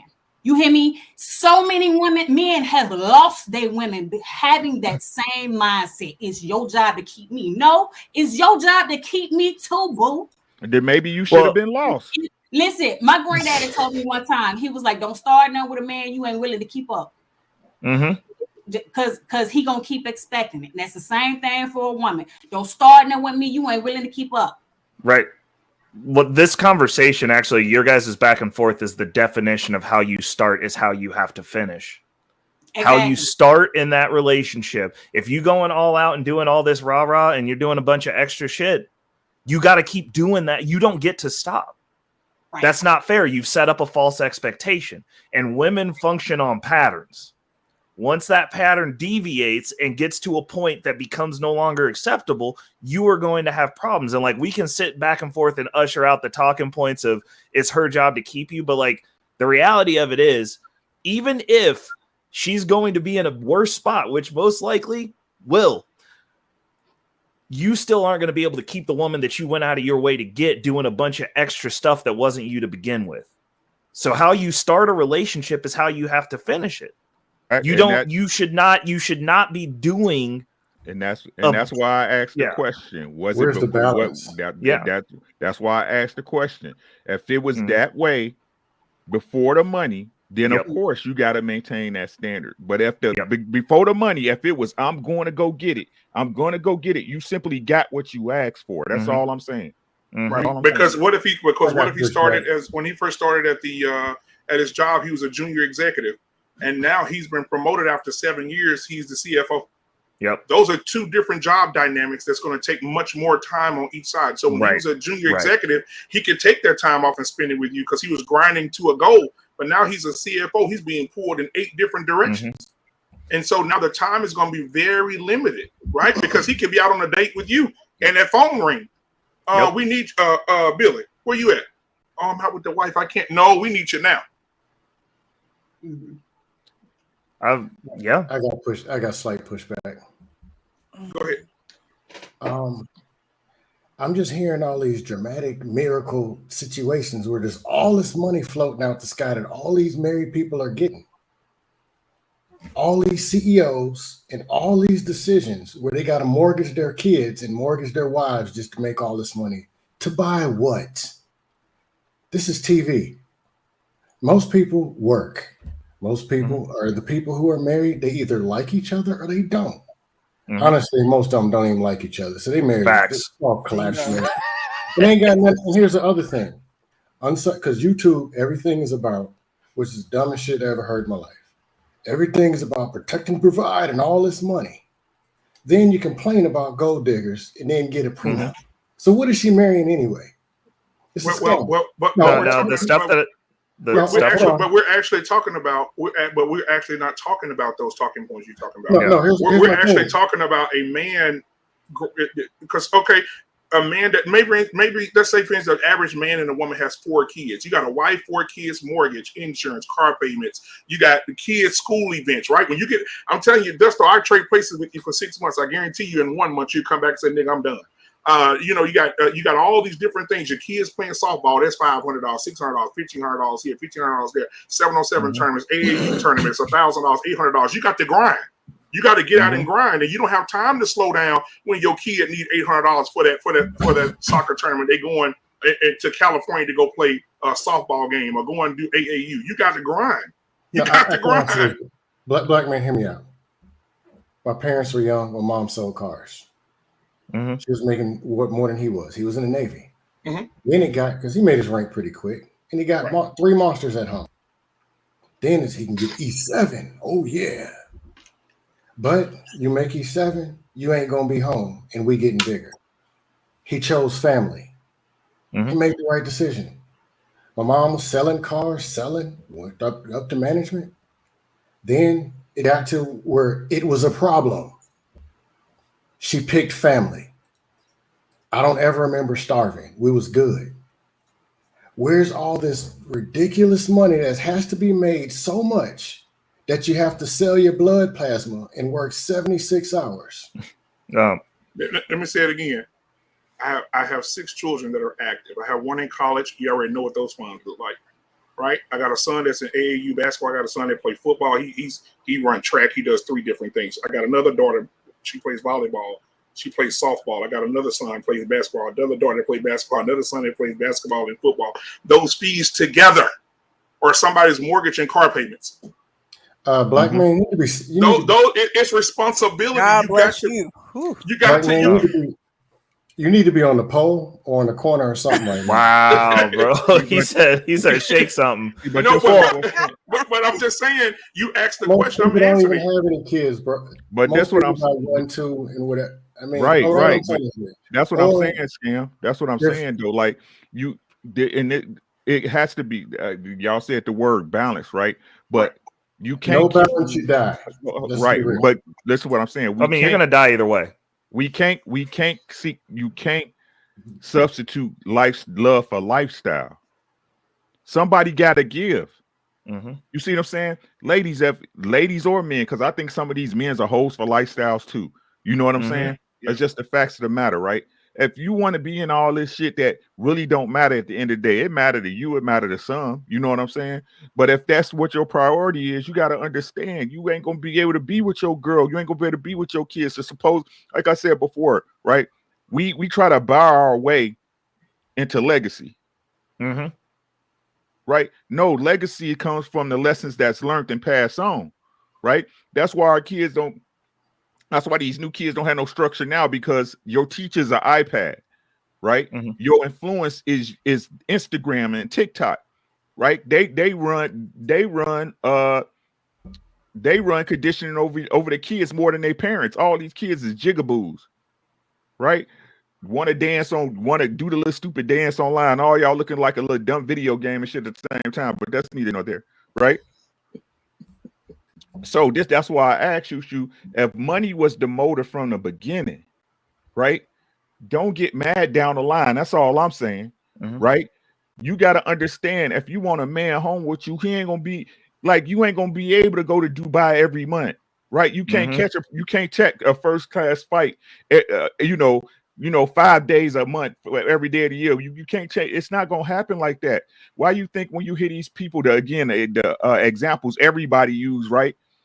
Yeah, it's pretty when they tell you the story, but then 3 years later, they marriage was toxic. They kids is crazy. You know what I'm saying? They talking about each other out in the public like they never loved each other, like they was because they was with each other for a lifestyle, business, right? So that's where y'all get this. That's where people get this image that what Reckless just said, that marriage is a business. No, you're supposed to be about your business, right? But you're supposed to be married to this person and dedicated to your family. And unfortunately, the lifestyle that everybody chase, y'all want to be able to take them pretty pictures of a $400 steak on Instagram, that costs you time. So somebody's lying. Oh, I'm getting this money so I can take. No, you're not. How many times? Hey, back in the 80s, right? Back in the 80s, what we used to say about well-to-do white people, they children crazy. They children ain't shit. They be cussing their mom out, don't care. Right? But he's 16 with a Benz. Yep. The same thing today. All y'all kids, all of them dripped up, right? But you ain't their parent. You just their financer. You're just maintaining the child. We're pushing back on the same thing. But that's a valid statement right there. So from what I'm hearing here is like we're saying that even in these spaces where you have all these influencers and people talking about getting the bag and building the brand and all this kind of stuff, that it seems like it's becoming a detriment to the family structure. So we need to we got sold a dream here, and is that really Mr. Bennett, you issue? You are correct, sir. You are correct. The issue is that considering that our culture is broken, dilapidated, and destroyed, that most of you stop at money. You think that it's just about dollars. Like, I want to be able to control what your kids get educated. So like, don't talk to me about a trip, because I work hard because I want to get in rooms because I want to have power in this country. There is a difference. And when we talk legacy, was Alexander the Great, was he at home? No. Was Genghis Khan at home? Was anyone who built anything, and the people who financed and built these countries, were they at home all the time? No. Our culture is the only culture that defaults so far away from having any power or any agency over our destiny that we want to talk about just being happy, and now legacy is just being around.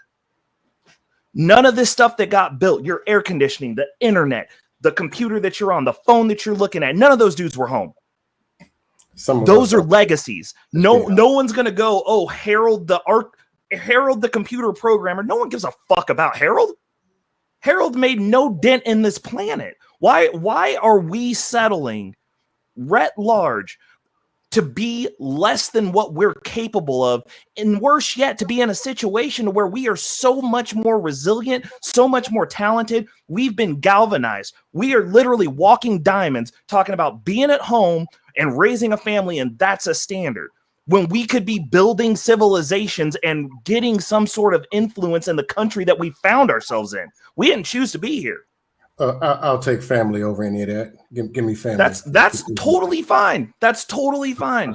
I'll take and I can respect that. But what I'm saying is, when we push that out and we want to, the issue is that we stop at money. So we have a negative influence on what wealth is actually supposed to be used for. That shit is just a tool. It's nothing more than a tool. The issue is the rich people that we see aren't exhibiting any power. Every wealthy person that we're looking at that's talking about getting the bag and look at the lifestyle and I'm out here hustling and are exuding no power. They haven't shown one politician. They ain't bought one politician, ain't changed one policy, hasn't done anything to make things better for this country. This country's falling apart. It's not a separate issue because you got to have money to do those things. No, I'm saying it's a character issue. If they had money or if they didn't, we'd still be doing a form of the same thing. Yeah. No, I agree with you on that. It's just sad. All the people that you mentioned, how many people are we talking about? I mean, if you talk about 1/10 of the 1/10 of the 1/10, the 1,000th of, there's only been one Genghis Khan, there's only been one, whoever the leader, one Napoleon. So it's like, it's almost like you're saying, like, everybody needs to have a Napoleonic mindset. No. So what's your excuse for not trying? Here's my thing. Why not try? If you, that's like saying that there's candy across the room, but I can't reach it. 1% of us got up and walked over there and got, but I can't reach. I'm not going to stretch any further than this. I mean, that's not what I'm saying. Ray, real quick, something that I think people who reach a certain level of success, they tend to forget, or they just aren't aware of. There's a such thing as opportunity. And opportunity is unavailable to everybody. And you can have all the character in the world. You can have all the hustle, all the drive. You can have all the qualities you need to be in those positions. But if you don't have the opportunity to get there, or the opportunity doesn't present itself, then you're just going to be an everyday average person. So there are a lot of people out here trying a lot. Prime example. Bill Gates. You think Bill Gates is the only really smart white guy, and with his background, you think he the only one out there has all his traits, all his talent, his ability? But yet there's only one Bill Gates. He competed and won. You think he's the only person who's very, very smart at investing in stocks and stuff like that? There's plenty of people out here, crazy smart, and are out here amongst the wealthy and the elite and all this other stuff, but they ain't Warren Buffett. Why? Because the opportunity hadn't presented. It wasn't. No, Shushu, you're wrong about Buffett. You're wrong, because like now you're in my world now, Shushu. Buffett bought a business that bought businesses. He did. Most investors don't want to manage. They don't want to be financiers. Let's be honest. How many people? My point is this: he's not the only one who's out here buying businesses and all this other stuff. But it worked for him. It's not going to work for everybody. The bottom line is everybody ain't going to be at the top, because there's only so many slots at the top, and everybody can't get there. So the bottom line is, if you move up into success, great for you. But everybody is just not going to move up to a certain level of success, not because they don't want to, not because they're not trying, but because the opportunity just isn't available. But the point, this is quick. Let me say real quick, Arpane. I'm gonna say this. I'm gonna let you cook, because you see this, and not in just our culture, but you see it across the board. Tom Brady is a single man right now because he chose. Right, he chose to be the guy. Right, he chose to do something he did when he met his wife, and his wife was like, "Listen, I need time. I need you to be here with me." And Tom said, "Well, I'm gonna go back one more year." Oh, okay. Mr. Tom Edward Patrick Brady Jr., you've been served. Right? Don't you go back and make. I don't care about that $40 million you're gonna make this year. You need to be at the house with me and these kids, or else. So I mean, for with Tom Brady's particular situation, from my understanding, it's more to it than just she just wanted more time. It was number one, he was getting older, and your bones can't take that. The bottom line is that kind of hits, that kind of impact. And then another thing was, I do know from my understanding, they made an agreement. He said, "All right, I'm gonna finish, but I'm not gonna do it." And then he, at the last minute, decided, "Oh, I'm gonna do another year." And him, like a lot of people do, their partner will be like, "All right, listen, this is my line. Don't cross it." He crossed her line. So now she's in a position where you testing my gangster and you think this is a game. Sir, you've been served. Don't play with me. That's what that was. That's what that was. Wow. He mortgaged his family. And he went and he lost. He said Eddie. So one of the things I wanted to say, scam likely, because you talk about communication, and it's one of the things that a lot of high performers don't do, and I'm bad at it myself. But one of the things that I'm currently learning is you have to learn. It's two-way street. You got to learn how to be with your woman. Case in point, my chick's last birthday, took her out, and like I'm just now getting to a point where I can like buy some nice stuff. So I took her out. I was like, we're gonna go to some nice stores. We went to Coach, took her to Michael Kors. We're walking around, and I'm trying to get her a bag. I'm like, we'll go out, get her a bag. She'll be happy. She'll leave me alone. Just shut up for a while. Boo. Let her man. No. So we're going. No. So Shoo, check this out. So we walk around. She's like looking at him like, you like that? Well, no, I don't know. We went to the Kate Spade store. She was like, I want to go walk around here. I'm like, do you like that? Every store, I'm like, do you want that? Like, no, I'm good. Like we're walking around. So then we're getting. When you finish, I got a question. I got a question for you. So was supposed to go. So sorry. So I'll be done. 1 second, I'm landing it. So we leave because she's just quiet and sweet over in the corner. Look at her. All right, go. So we leave. And I'm like, but you didn't get anything. And she was like, no. She was like, the thing that you don't understand was I don't care about the bag. She was like, I just wanted the time with you walking around the stores. She was like, I didn't want anything else. She was like, that's exactly what I wanted for my birthday. And I'm like, I was ready to drop some money. Like, what do you don't want the bag? And she was like, no, like, I just wanted to walk around the store with you. That's sweet. Like, you answered my question. But I had to learn that. Like, me personally, I'm thinking I'm working and the money's coming. I'm like, take the bag and shut up and leave me alone. Like, Precious is crazy. I would have got a bag too. We're gonna get a bag. That's why someone has to go to the park or something. We ain't gotta go into these stores. Like, Ray, I'm glad you figured it out, because I see all across the City Crust panels, all they talk about is all this fictional money. Yeah. All right, they talking about I'll make 400,000, man, but it's these 304s. So what you gonna do? I'm gonna go get some more money, dude. It's the same problem. Your problem is you're a dust and crust, and you're trying to beat her over the head with a briefcase full of money. She don't want you. Don't like you. I'm gonna leave it alone. No. Right. I think. I'm gonna take my medication. I'm gonna be all right. Yeah, let's get Lost in Translation, then Anissa right after Lost in Translation. Go right. Here's my thing, man. Some women are gonna have to be cool with marrying the bus driver. That's it, because there's more bus drivers than there are CEOs. You know what I mean? There's certain things you're gonna have to be cool with. Everybody wants to date the it guy. You know what I mean? And then on top of that, when the it guy gets busy, then it's a problem. Listen, from the wisdom of this space, I can tell you that if you don't spend time with your woman, she's gonna talk to Jody. I can't tell you how many times somebody is whispering to your girl while you are breaking your back because you didn't make time to spend time with her. That happens. Wise will not tell you that. I'm telling you guys, someone's talking to your wife behind your back. If you don't make time, men ain't loving you right. Listen, if you don't make time, somebody else will. I'm telling you, I see it all the time. But at the same time, you got to use a certain level of wisdom when you're dealing with your wife. That's your wife. That's your wife. She should be a priority somewhere in there.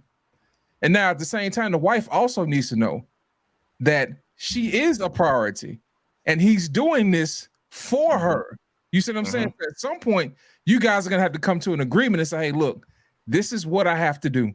Here's the reason why. I don't want you to feel neglected.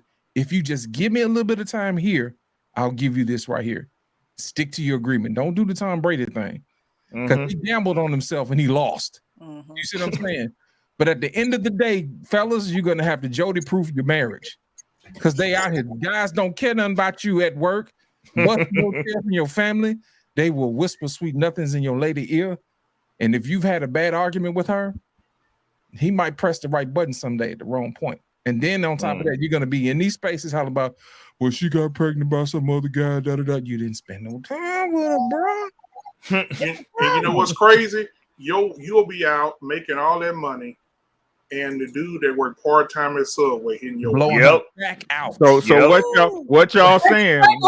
Hold on. I need y'all to hold on. Come on, Ricky. Come on. I'm never gonna let y'all off the hook. So what you saying is that a man working out there, right? If it's his wife's fault he cheating? It's his fault that his wife cheating? No. Here's the thing. It don't matter whose fault it is. It's still going to happen. That's not what I asked you. Nobody Precious went away. She faded to black on that one. Everybody want to come and you want to put your own spin on it. Answer my goddamn question. Listen, come on, Rick. There's two sides to the story too. Now, women, you just gave your side of the story. I'm asking for an answer to the question, sirs and ma'ams. Yeah, because it's part of his job to keep her too. Oh no! That's Mr. Bennett. Oh, Lord. Mr. Bennett. Listen, he made time in the beginning. I'm happy there's two people between us. So I'm gonna reach over there right now. You gave your answer. I'm not saying it's right. I'm not saying it's right. Bennett, you can stop it. Mr. Bennett. No, listen. I never justify cheating at all. Right. So again, but that's what I'm saying. There needs to be a conversation. Women, you need to be able to up your language to be able to communicate to your man what you need, and then he in turn needs to respond to that. So if you're not going to do so, again, that I need time is not an answer. Reckless, your girl could have saved you a lot of trouble if she just said, I just want time with you. I just want in your presence and just without the distractions. But that could have saved you a lot of time. But why is that so Bennett, that's not how my brain's wired. So she had said that. She showed me. Like, so she works in mental health field still. So she had to show me, and she knew that. She was like, cool. You're not listening. I'm just gonna show you. So I was like, hey, you want to go? She's like, yes. I'm gonna, and she took me through the process and was like, this is what I wanted. So like now every once in a while I'll just be like, you want to go to like the bookstores? And she's like, yeah, let's go. I just want to go touch the books. I'm like, that's fine. Right. But I'm saying, but it's the specificity of but now you have it now. Okay, again, good for her. But to Ricky's question, look, I will never justify anybody stepping out. I think you need to communicate what it is. And again, if you can't live that lifestyle, then you need to bounce. But I would never say to anybody or say there's any reason for you to step out on your spouse, man or woman. I'm just not with that. Anissa, you quiet. So what's your Ricky? Ask her the question. Rick, ask her the question. Anissa, do you agree with Shushu? You muted, sweetheart. Anissa, unmute, Anissa. So she said it already. It's enough. Don't put this on me. You agree with Shushu? Go ahead. You in the Shushu corner. What exactly? What did Shushu say exactly? I mean, which part? I asked the question is that so if a man works, right, and that's his reason for supposedly not giving the woman again, we got to put the woman the attention she feels she deserves, and she cheats. Is it the man's fault? I wouldn't say that it is his fault, but just as if a man is not attentive to his wife, and if a wife is not attentive to her husband, you open the door for like what Miss Lawson translation said. Here's the thing. This is what I wanted to say. What's the most important thing? Everyone's talking about, the men are saying, I want to work, I want to provide, and, I got to take all of this time away from my wife, away from my family in order to accomplish this goal. Your wife in your marriage is still supposed to be the priority. If that's the case, why did you marry her? Why did you have these kids? You have to. It's a priority and it's a balance issue. You are not that busy where you can't plan a date night with your woman at least once a month. Yeah. You can do that. That is more than reasonable. Yeah, but if that's enough, is that enough? I'm not finished. You have those kids. Those kids do not have to, all of them have to play 2 and 3 sports. So that every single day of the week and every single weekend, you're just running around with the kids, and you don't have any time for your wife. Your wife comes before those kids. Just like you want her to put you before those kids, she comes before those kids. Your marriage comes before those things. We understand that you have to work, but there is no reason you cannot set aside a reasonable amount of time for your wife. If you love her and you want your marriage and you want her to be there, you'll do that. You want her attention, you want good sex, you want all of those things, then you have to pour into her. I cannot understand someone that says, I am going to work. I am too busy for you, but I still want you to be a good wife to me. I still want you to pour into me. I still want you to do all the things that a wife is supposed to do, but I'm not going to pour anything into you because everything that I want to do is so much more important than you. I think that is help me. Let's get Arpain. Did you answer the question? Wait, hold on for a second. She said a lot, though. I mean, the point is, all right, honey, I'm gonna give you all the. Let me just say this. I'm gonna give you all the attention. Let me just say this. I'm gonna give you all the attention you need. But you can't have A, B, and C now because I can't make the money that to give you the lifestyle you're accustomed to. So we're gonna downgrade so you and I can sit on the couch and talk to each other. Wait a minute. If you take her out twice a month or once a month for 2 to 3 hours, that is just going to blow the lifestyle. No. Wait a minute. I was going to say, thank you. That's going to break the bank, honey. That is going to break the bank. If that's going to break the bank, you ain't making enough money. Y'all not let me say what I'm gonna say. You can't give her 4 hours. You didn't answer the question. You're saying one dinner in a month is enough. Wait a minute. You talk for like 15 minutes. Let me just say something. No, listen, so you're saying, listen, let me just say this, all right? Are you saying that our agreement is, as long as I take you out for one dinner or in a month or a week, then that's enough? Then that's a negotiation. So that's cool. But is that going to really be enough? I mean, the Tom Brady example, I agree. He should have retired when he did. But it was one more year. He's still a young man in a lifetime of a marriage. And she drew the line and said, if you go back for one more year, that's it for me. One more spring pass. She was within her rights. So she could have also said, hey, listen, I know it's one more year. I stuck it out with this guy. We have kids. I can stick it out one more year. She drew the line there. So he was wrong for going back on his word. I'll give you that. But it was one more year for several years, though. I got pushback. Right. When y'all get a minute, I got pushback. But go ahead and continue. But anyway, so I understand. If that's what you're saying, there's enough for you, then yes, I agree with you. If it's like a dinner every so often, right? You know, so I would agree with that. But I'm not so sure that the goalposts won't move. I mean, you guys are all women. Y'all like to move the goalposts. You know, so is dusting. Oh my God! He said you're dusting. Come on, man. It's true. If that's enough, then I agree with you. But I don't know if that's really enough. Right? So Ricky, can you please escort your question past the real Precious and go right to Scam? Can you ask Scam that question, please? Scam. Mm-hmm. Good sir. Yes, sir. Yes, so if a woman feels she's not getting the attention she needs, is it okay for her to cheat on her husband? Is it okay? No. But here's the deal.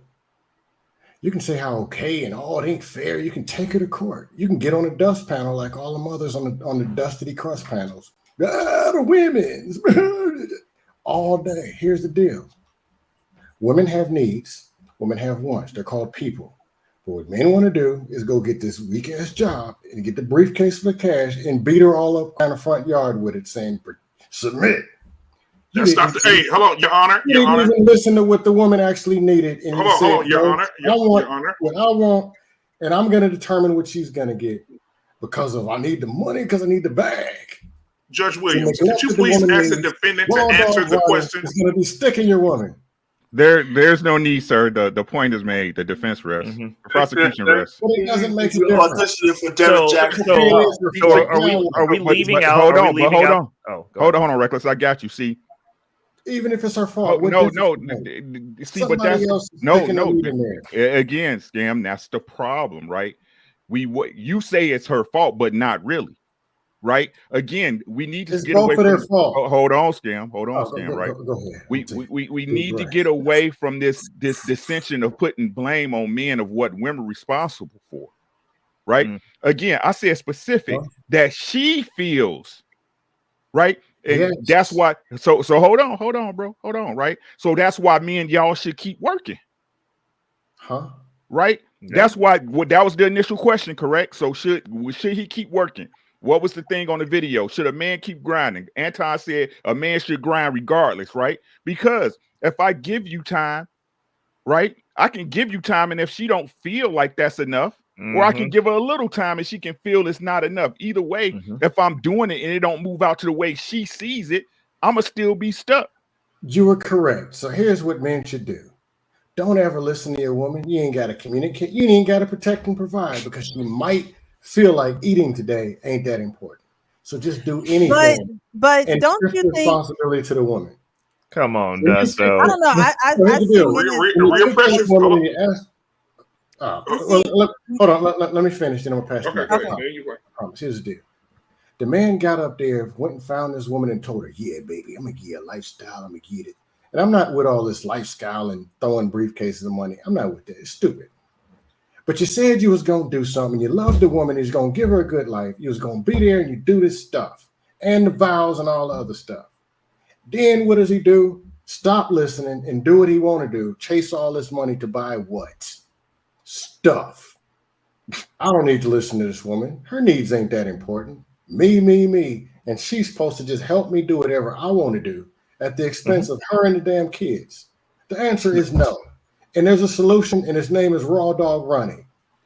He's going to be slinging that wood across the free throw line, doing backflips in the buns. But that's not a solution. But that's something. But you know what? I'm going to take the Baptist preacher route and say this: if a woman is with a man and she's not getting time, and that time that she's not getting has pushed her into Curve Dick Roosevelt, then there's something on the inside of her that has always been dormant, right? Yellowstone is a dormant super volcano right now. It's dormant. You know, you see Old Faithful go up and the steam go up. That steam coming off a big ass volcano that can blow up and damn near kill everybody, right? And she's dormant. It's something boiling on the inside of her that she wanted some new penis anyway. Because if yes, sir. Because ain't no woman gonna sit there. Ain't no woman gonna blasphemy. Hold on. Ain't no woman gonna sit there with a man that drove a raggedy ass car and the car would take off by itself, and you have to put a battery in the damn car every week, and you stayed in an apartment where bugs was in your ice, and then he finally gets a job that's making decent money, put you in the house, put you in a nicer car. You ain't got to worry about nothing. And now you're upset that he's giving you a lifestyle. Do you want to go back to the damn ice cubes? Why don't you just leave? Why don't you just leave? If you're a woman, like you say, y'all, why don't you just leave? You just expressed the problem. You're deciding that she doesn't need you at home. You just got to work and give her this car. She didn't ask for that. She asked for your time. Yes, she asked did. for what you needed. But no, you want to decide what she needs. An ugly ass car with 3 wheels on it. And you know what? No. If let me tell you something from an anecdotal experience. If I said, you know what, boo? I'm talking about my marriage. You know what, boo? I'm gonna give you all the time you need. My kids won't be able to do a goddamn thing. My kids wouldn't be able to experience anything. Right? And the daddy, what my fees are due, son, I don't have it. Your mama wanted me to lay down with her and watch Law and Order. Right? I had to. son, I had to take your mom on a 3-day vacation because last week she said she needed 1 day, but this week she need 3. Mhm. Oh shit! After that, she want a 7-day cruise in June. Oh damn! She want to fly to Dubai now, right? She want to go to the Dominican Republic for a week, right? The goalpost gonna keep moving. It's What are gonna you keep moving talking because about? one day gonna turn into 3, 3 gonna turn into 4. It's just like men. That is Men will do not the what I same. was saying. Hey, Not actually, even close. the Dominican Republic is actually very, very reasonably priced. Okay. She's like, we go there every other weekend. Stop playing. Jesus, shoot. But Good what God. I was saying was, Black like, man, I'm just you're making. moving I the know goalposts. I You're was cheating. I was being facetious. I was being funny. Yes. But at the same time, I want to be serious for a minute. When these Balance. situations come up, men put themselves in a position, and when a man get focused on something, let me tell you what a man does. A man will look at his wife, because I look at my wife, and sometimes I'll do something really nice with my wife, and I know that she really likes it, and that encourages me to work even harder, because I'm like, damn, look at the smile on my baby face. Like, she really enjoying this. She really likes this. Wow. I have to do more. And men want to do more if you love your wife. Now, if you like her and you love her. But you want to do more for your wife. You want her to have more experiences. You want to see that smile on your wife's face when she gets all goo-goo and gee-gee, right? Because you're like, damn, I worked hard for this. I remember 10 years ago, I wasn't able to do none of this shit for my wife. Black man, how about more listening and giving more time? The things she might be asking for. How about that? Yeah. Well, scam. What about clearly stating your intention and what your plan is and what your goals are, and clearly defining that? Like, I mean, my chick knows exactly how I roll. I'm like, this is where I'm going. I was like, at best, you're getting second place at all times, most likely third, in my hierarchy of things. It's what it is. Like, I would rather filter. The issue is a lot of men do not have these conversations. They do not state, I will not be in a sexless marriage. This is where I'm going. I'm planning on doing X, Y, and Z. And so most of these problems are just a lack of forthcomingness at the beginning of where you're going and that this train doesn't stop. Just be honest. Like, if you're honest, then somebody signs up, then like most of the rest of these arguments have no bearing, because it's like, hey, you signed up for this, you want out, cool. Yeah. And I think it's important to be able to pivot. Mm-hmm. I think it's very important to be able to pivot, because things happen, and a lot of times women will, I think I had this conversation on my channel, or maybe somebody else's channel I've been on. Y'all know I'll be working on these. But the lady was saying, well, if I wanted to do something and or if I had, I remember who it was, Lady Di. She said, well, if I had this idea and it would bring me in money, and I told my husband I should be able to do that. And I said, well, not necessarily, because if your husband has a plan, you coming in telling him what you want to do after y'all done already laid out the plan is like, that's not what we plan on doing. So women do have a tendency of, I say that we're very cyclical. So women have a tendency to do the same thing over and over and over again, where men are linear. They're straightforward. They're, getting to the goal. And if you're not able to pivot, let's just say you making money, you want to make more money. So you want to go back to school, right? So you go back to school, and that's more time away from the family. Well, when you have to pivot, sometimes that's mentally. That's saying, okay, I know he has this plan. I know this is where he wants the family to be. And so let me be the wife that he needs. Not saying that your needs should go unmet. I don't think anybody's needs should go unmet, period. You in a relationship, everybody's needs should be met. However, you still should have that ability to say, he's the leader. He's the head of household. He knows what's best for this home, and I'm going to be able to trust. I'm going to follow him. Again, that doesn't mean that your needs go unmet. It means, instead of, I remember a preacher saying, I think it was Keon Henderson, he told this story about an old couple in his church and how they used to go get water ice. Well, there was a water ice spot 10 minutes from their house, but they used to go to the water ice spot an hour away from their house, because that was their time to be with one another. Simple thing, going to get water ice. We don't have to make no extravagant dinner plans. You don't have to take me to a ball. Time is time. And if you really want to spend time with your husband, he shouldn't have to plan nothing extravagant for y'all to have quality time with one another. So my thing is with Anton and his wife, from my understanding is they were together since kids. He didn't have anything, he got broke, went back to mom's house, whatever. She's been this ride or die chick for him, right? So if you want to ride or die, ride or die. You know what I mean? It's like if you want to ride or die, ride or die. At the end of the day, men who are making money, they don't have a lot of time. They don't have a lot of time. So this is what you're signing up for. So you have to get creative. You have to pivot in your brain and say, okay, this is the direction that he's going in. I'm still going to rock with him, but at the end of the day, I have to find a creative way. Just like Reckless lady found a way to speak to him or to move him in a way that she wasn't quite able to do before. Sometimes it takes that. Sometimes it's like, all right, he ain't listening to what I'm saying. Let me take him to the store and make him believe that I want him to buy me this expensive bag, but really, I just want him to walk around with me. Yeah. If she would have said, let's go to a park, you may, like I said, you ain't had to go to the store. We could have just went to the park, but you may not have grasped that, that may not have caught your attention, but you were ready to spend money. And so it registered for you. And she just said, you know what? This is my she pivoted in her brain. That was a pivot. That was saying, okay, everything that I have said didn't work. This is going to work. I'm not even going to get a bag. We just going to walk this whole hour and a half. And at the end of it, I'm going to say, this is all I wanted, baby. Now, what I want to do now is finish that video because there's something else in there that I wanted you guys to see. Let me get back to it. Here we go.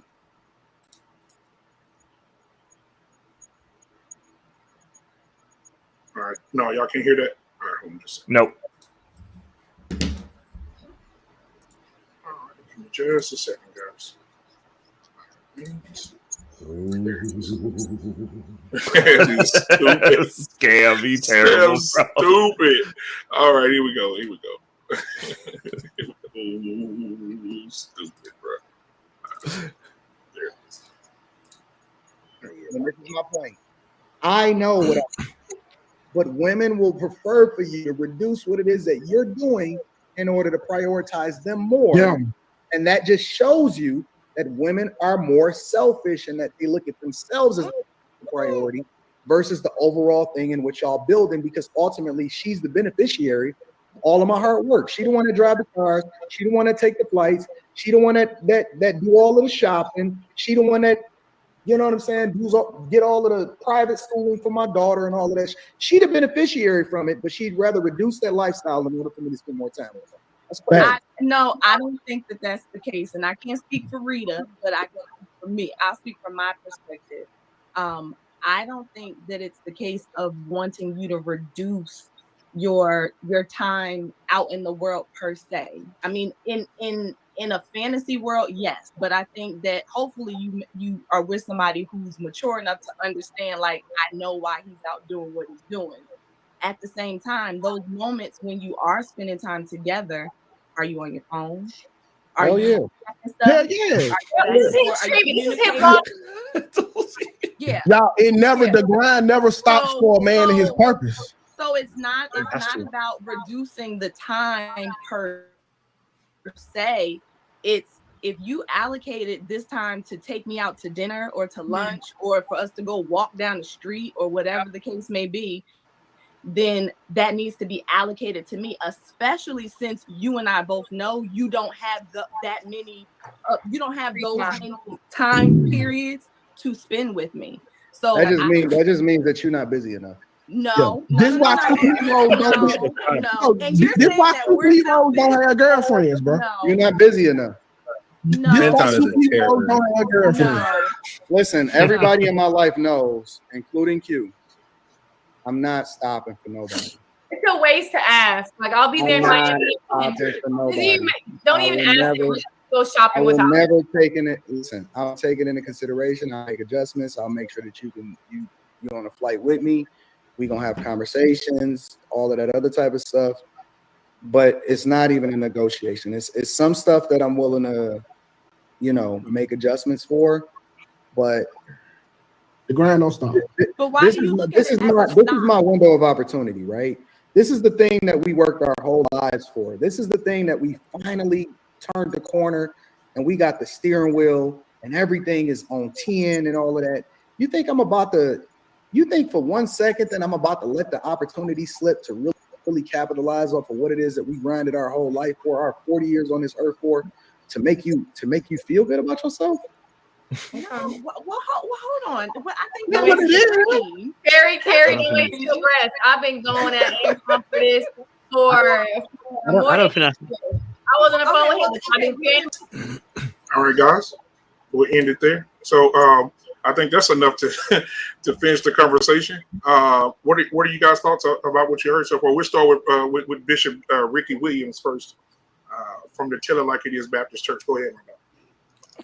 I don't know, man.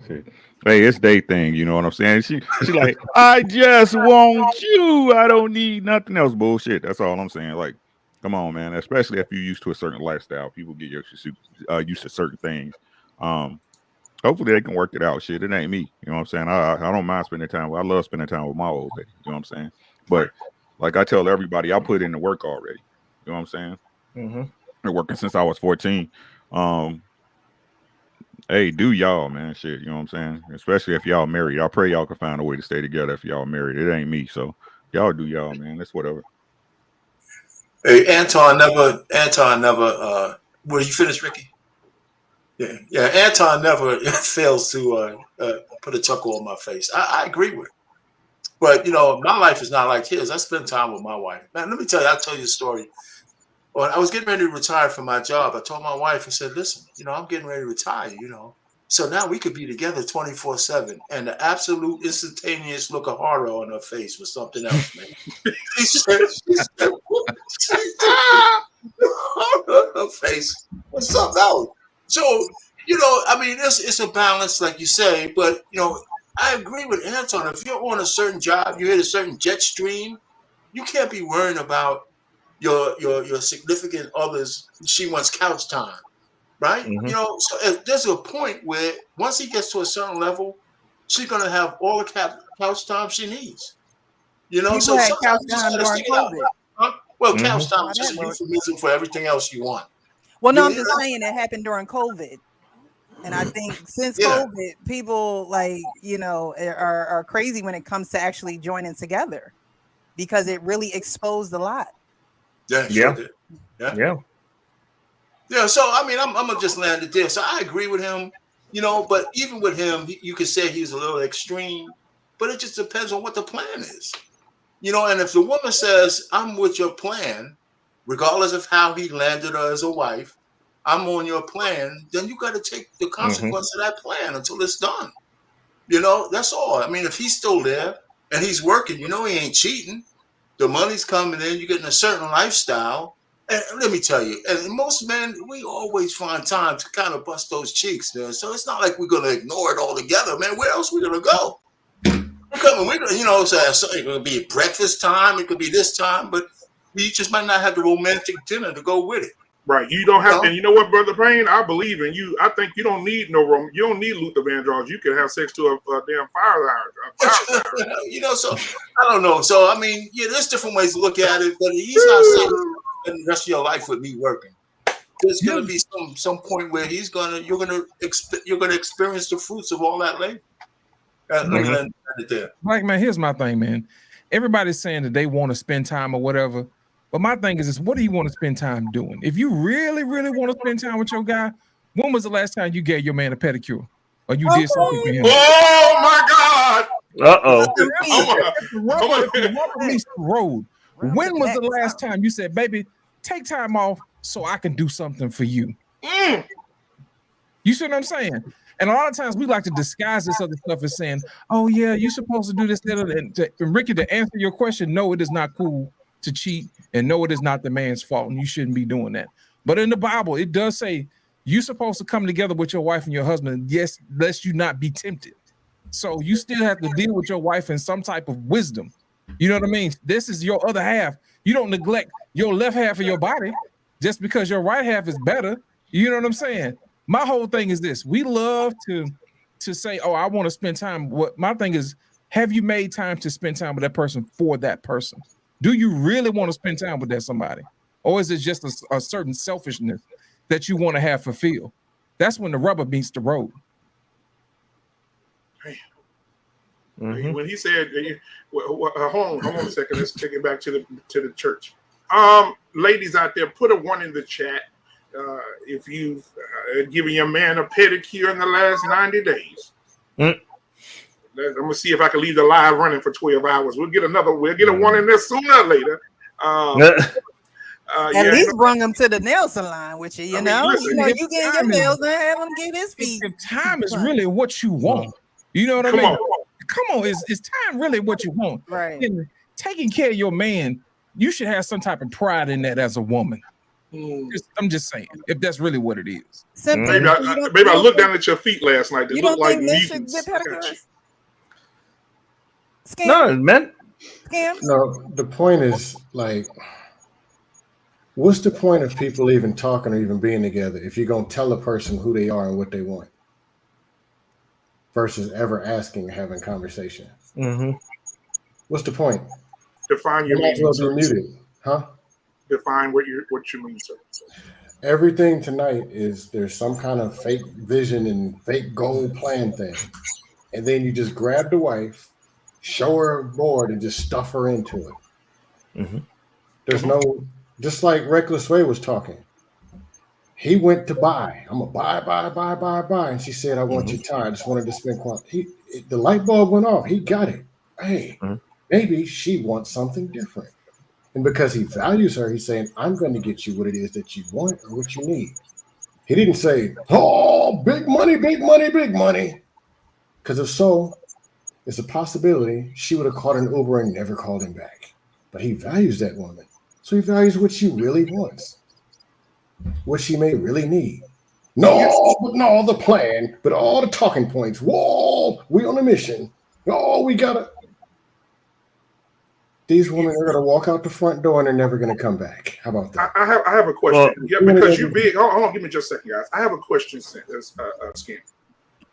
So those women that leave, I think on the road of what Trey said a few minutes ago. Trey said, "Let them leave." They just let them leave. I ain't gonna say the second part. However, when those women do leave, and they leave because they feel like they want more time when the grass is green on the other side. What happens to those women when they leave? Because again, you can get raw dog running your ear. We talked about that earlier. You're missing the point, black man. You're no. missing Hold on, I'm passing by your now house. it's a competition. Listen. I'm just saying. We talk about raw dog running. We talk about being in their ear, right? Lost in Translation said, "Hey, Jody coming, right? You got to make your relationship Jody proof." And then you said raw dog running and cinnamon toast balls. Jacob gonna be getting your girl, right? And so if that's the case, I can't even look at Scam right now. So if that's the case, if that's what's happening, then what happens to those women after that? Because again, it goes back to my saying. I always say you can get plenty of dick, but who will commit? Right? Do you feel like is she able to establish another relationship where she with another man? Is she willing to start over with the Subway guy that's busting her cheeks? Is she willing to rebuild with him? Or is she able to? I'm asking a question. No, I'll give you the answer. Here's one thing that does happen. She walks out the door and she doesn't come back. What happens to her? No, hear me out. Let's say it's Lost in Translation. He meets him a mother queen goddess, 5'7", abs and all that. She leaves. Then he's on the panel 3 in the morning on the dust panels because he dusted. I don't think he will, though. No, here's the thing. It doesn't matter what she does. There's no competition. It's not at the Olympics in 2028. Look at you. You know. It doesn't matter. The bottom line is he had him a good thing and he effed it up. That's what matters. Dusto. I can tell you as somebody who's look at you now. That man is the reason that she's out there in the damn streets. He's the reason for it. Right. But Dusto, I've dated some amazing women. I've only dated one woman that I legitimately don't like. because she's a bad person. One. Okay. Now, with that said, the interaction that I had where the light went off with my chick, that's because that's the chick for me. I have no hard ill will. Most of the women, I've dated so many women that immediately after dating me have went and gotten married. I've prepped wives for motherfuckers out here in these streets. I've done the same thing. Like, but those weren't for me. And I understand that. And I do want them to have fruitful, happy lives. They're just not meant for me, and that's okay. That's the thing that I feel is left out here. Just because a chick's not with you, like not everybody's for you. Let them go live their life and make the space for the person that's supposed to be exactly what needs to be done to work with you. Exactly. That's your person. Your person's out there. If she leave, let her leave because it wasn't meant to be. Yeah, 100%. Like that's just not your person. It's okay. So how bad are y'all gonna imbalance these conversations? How bad? How low we gonna go? Whoa! Hey, hold on. Where's the lie though? If she's not with him and she decides to walk out the door, what in 6 months he could meet a young lady at the gym or a young lady somewhere in the world How far we gonna go? No. What I'm saying is he can meet someone that falls into the category of understanding what he's trying to do. And she may not be tripping like the last girl. She may be like, hey, I understand what you're doing. Hey, cool. I'm cool with it. I'm with it. Right. Hey, Black man, these are the very things of where people are helping people to become single. That's along with that video that was played. 15 feminists went and just signed up for the Nation of Wiggle after watching these videos. And lots of clicks and views, I get it. People say any damn thing. But the reality is this: the woman that you want something. The woman that you want needs something. If you don't give them what they want and what they need, you're going to get a defective version of that person. But nobody in the world. You need right, there you go, Precious. You took it right out of my mouth. I didn't say everything. I didn't say happy wife, happy life. You should get some of the things that you need, not all. You should get some. The way y'all are putting but if you weren't getting anything, you wouldn't be with the person. You wouldn't be with them. Can I raise just another pivot here? Just show up and be black, and she's supposed to do everything you ask. That's the way y'all present. You gotta listen to her. Her needs, wants, all that ain't important. The kids might ain't even be important.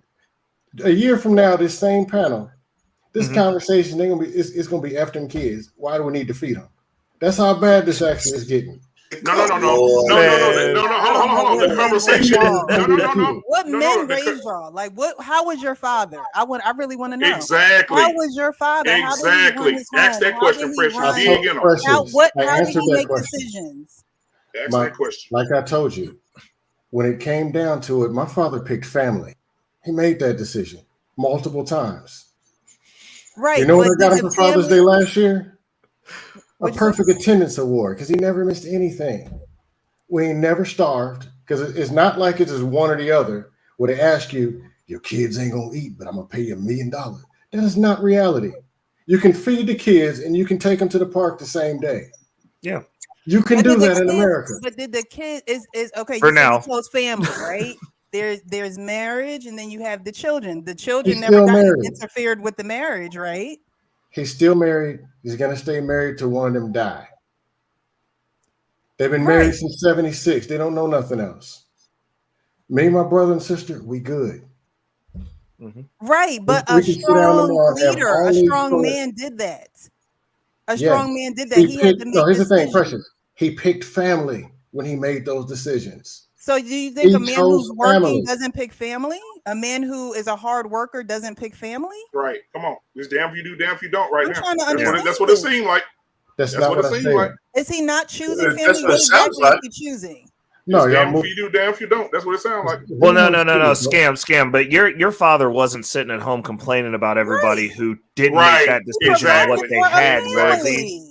That's different. So he did make a conscious. Well, no, Scam. He did choose family, and I respect that. I respect that because he made a definitive choice. What you have is these people that are just non-producers that go, oh, well, I chose family, and I'm like, you're broke, dude, and everything's gone up 50%, and you can't afford to feed them motherfuckers now. What are you talking about? And then they're constantly mad about what everyone else is doing.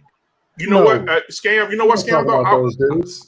I will say this to you. Okay. I will say this if we're not talking about them, then my point, then I don't have a point. You know what, Scam? Let me tell you something. I held a grudge against my dad. because my dad missed a lot of the shit in my life.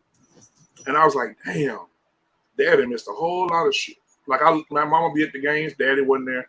Daddy was on the road. He's a cross-country driver, truck driver. Mm-hmm. He's everywhere, right? And I said, damn, Dad ain't gonna make it to this game. I'll talk to him on the phone. He'll call. I'm gonna try to make it, son. I got 12 more hours on the road. I'm coming. Never shows up, right? Because he's on the road. And as I got older, I held grudges against my dad. I was like, damn, man, this dude ain't shit. I'm just being vulnerable right now with you guys. Let me tell you what happened. As I got older, my dad told me, he said, son, I wanted to be there. He said, God knows I did. He said, but son, I had to take care, I had to maintain the house.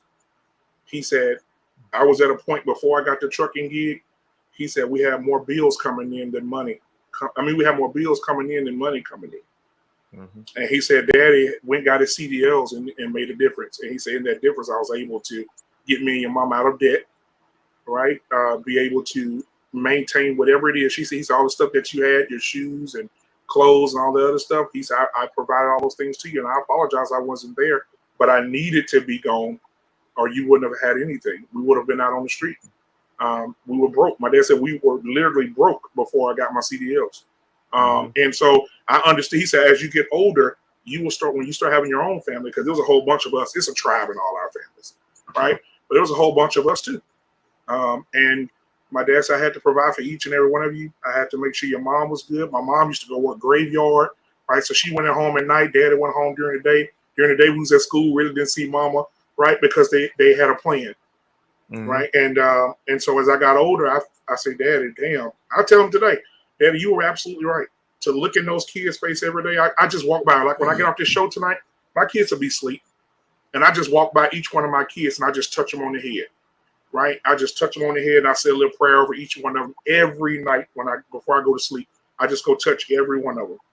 And I thank God for them. And I said, God, just give me the strength to put my kids in position to make sure that they have everything that they need and some of the things that they want. Right. And if you got to break me to do it, then God break me to do it.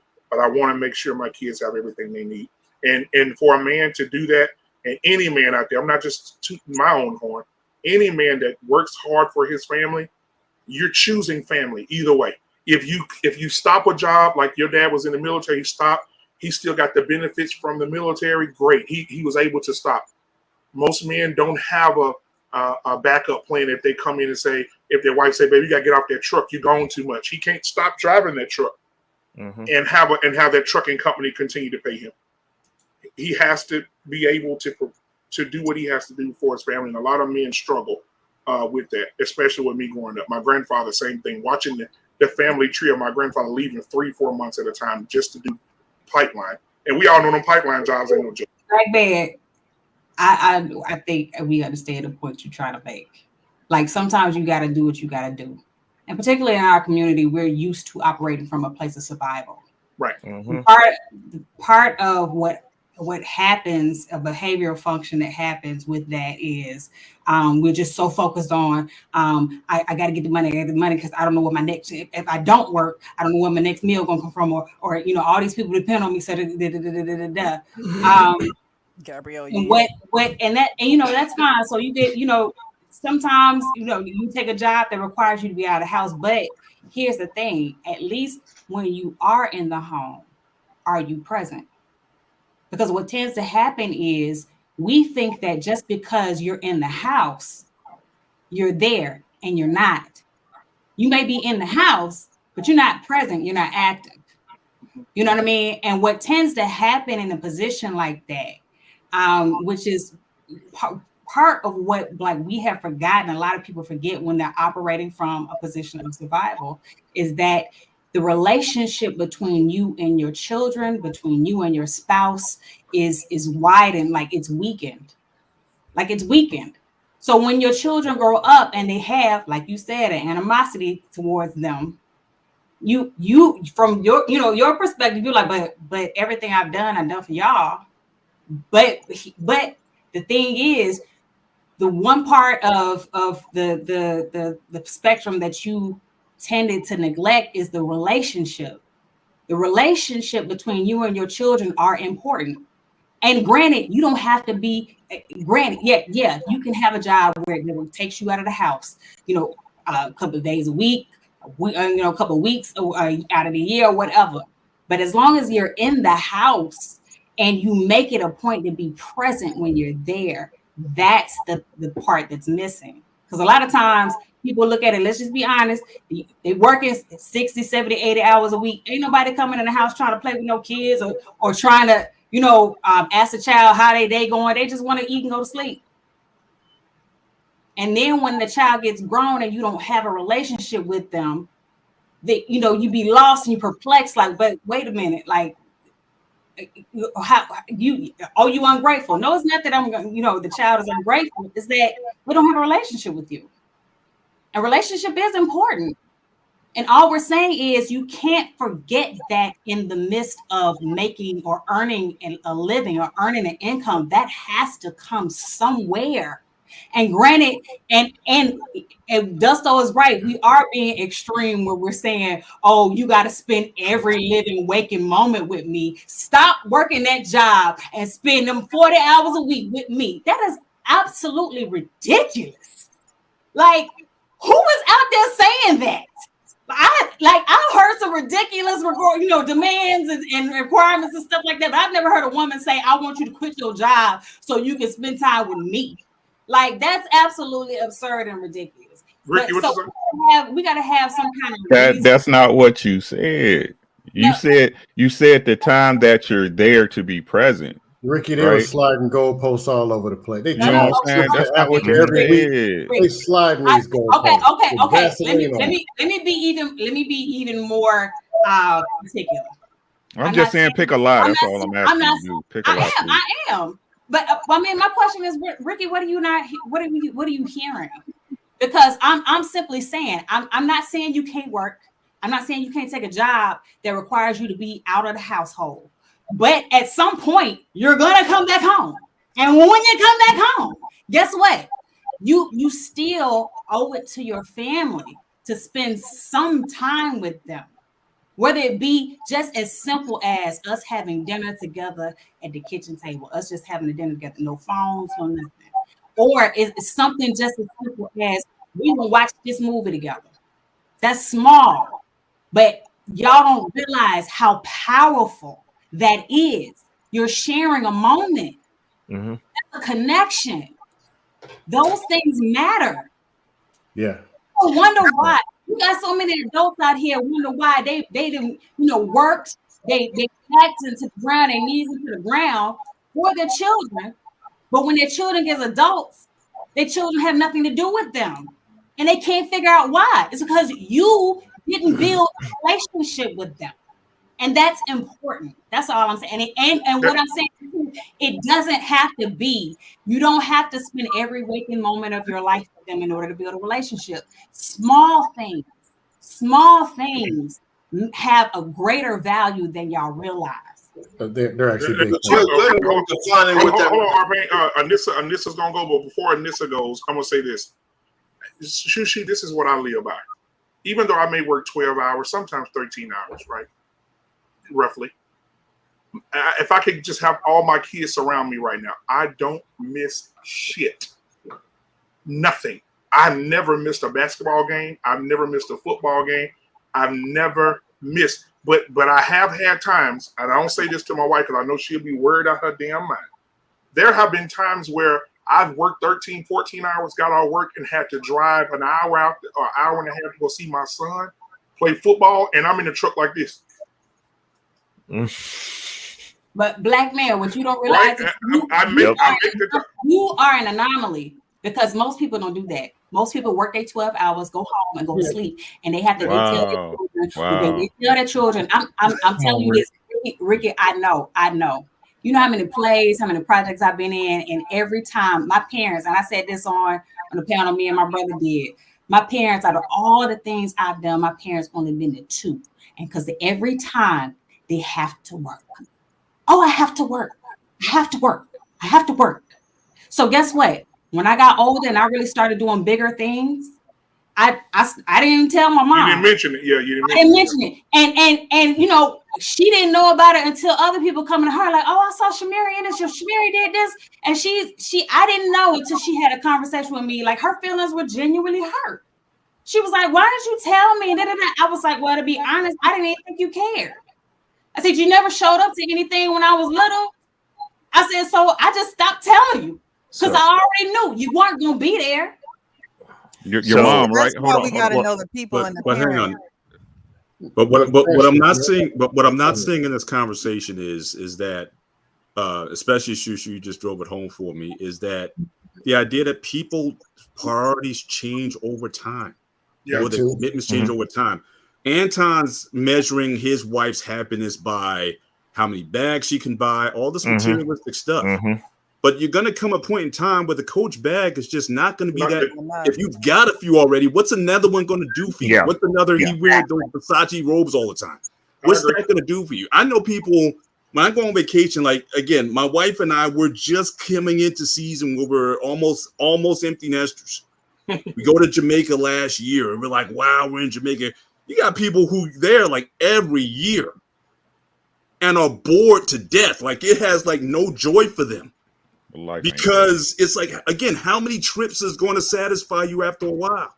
So again, people get changed. People get older. Your mom at that time, she might not have been able to come to your place because she was working, but now she's older. Now that you're doing stuff, now she has the time. But because you formed in your mind, well, she was never interested in my stuff when I was a kid, that she wouldn't be interested now. Again, that's that inflexibility in our thinking. And I think we got to be adult about that. There's going to be seasons for everything. There's going to be seasons when your kids are young where you're going to have to put in that time. But for the rest of your life, it's got to be that way. So again, I think we're not allowing people to be human. We're not allowing people to say that, look, seasons, changes, things happen. Yes, I couldn't be there, but now I got the time now. Or be able to redeem the time. Black man, what I'm hearing from Black man was you and your dad were able to, in some way, redeem the time. He might not have been there when he was there, but when he was able to break it down to you, you guys had that time to work it out. And now you understand him better. Yeah, I do. Yeah. That's how it goes for most of the time. But everyone's like, it has to be this way all the time. And I think that's what we're missing in this conversation. It's called being a human being. It's going through the process. It's going through the stages of your life. But people aren't together long enough to see that flesh out. That's the problem with our community. We're not together. We're not married. We don't see these long marriages anymore. But again, it's typically ever these long periods like me and Orpain. You get to a point where it's like, okay, now I have an appreciation. We might not have been there before, but now we're here now. And now we're enjoying ourselves because of it.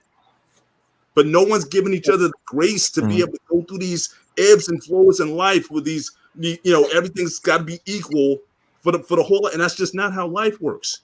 And I don't think we're giving ourselves that space. We're not giving that opportunity. Yeah, it doesn't work that way. People are failing to meet the standard. Let's be real.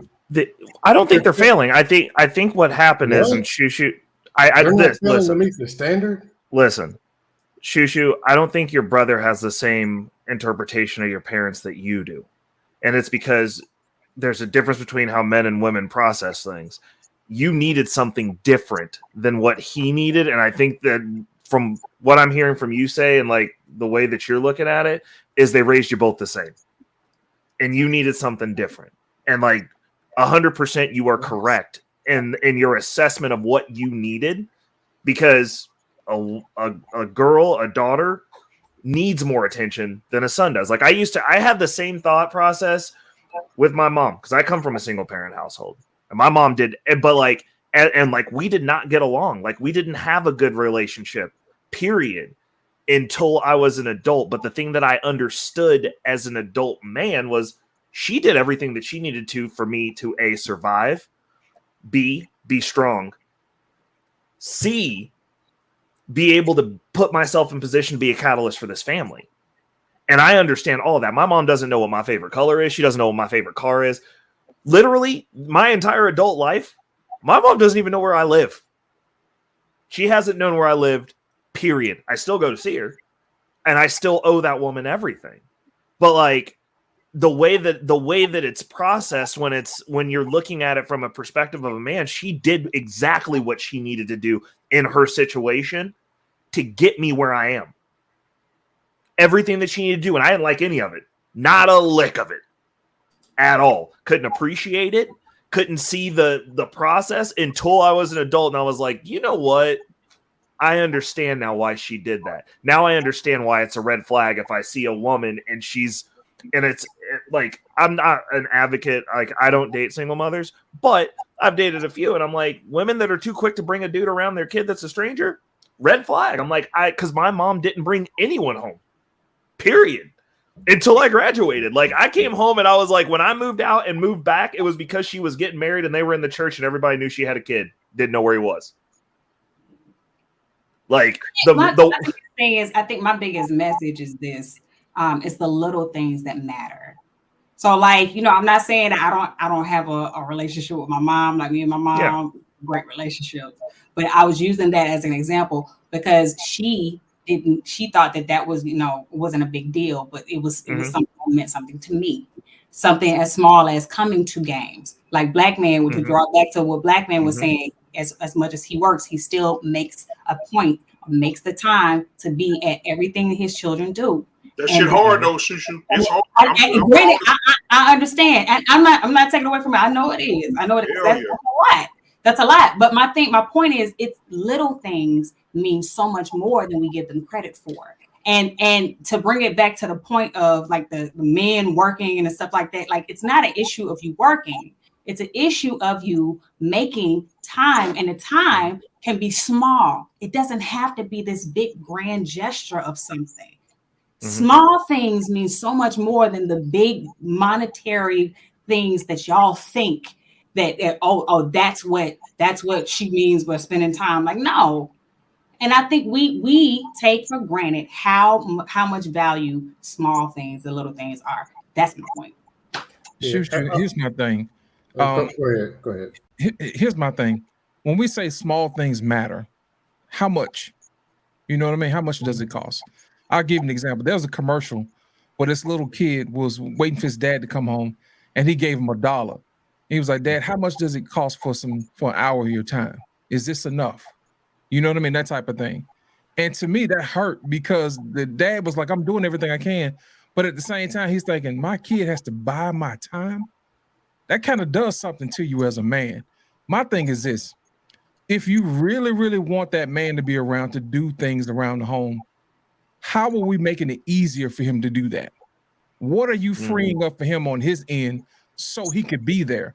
My thing is this: we can always want men to do things, but sometimes women forget men are human. We have to sleep too. You know what I mean? We have to bathe, we have to eat, all that type of thing. We're not robots. But my thing is this: in order for you to see the humanity in us, help us free up time so we can make those particular moments. What are you willing to do those things? You know what I mean? I'll give you an example.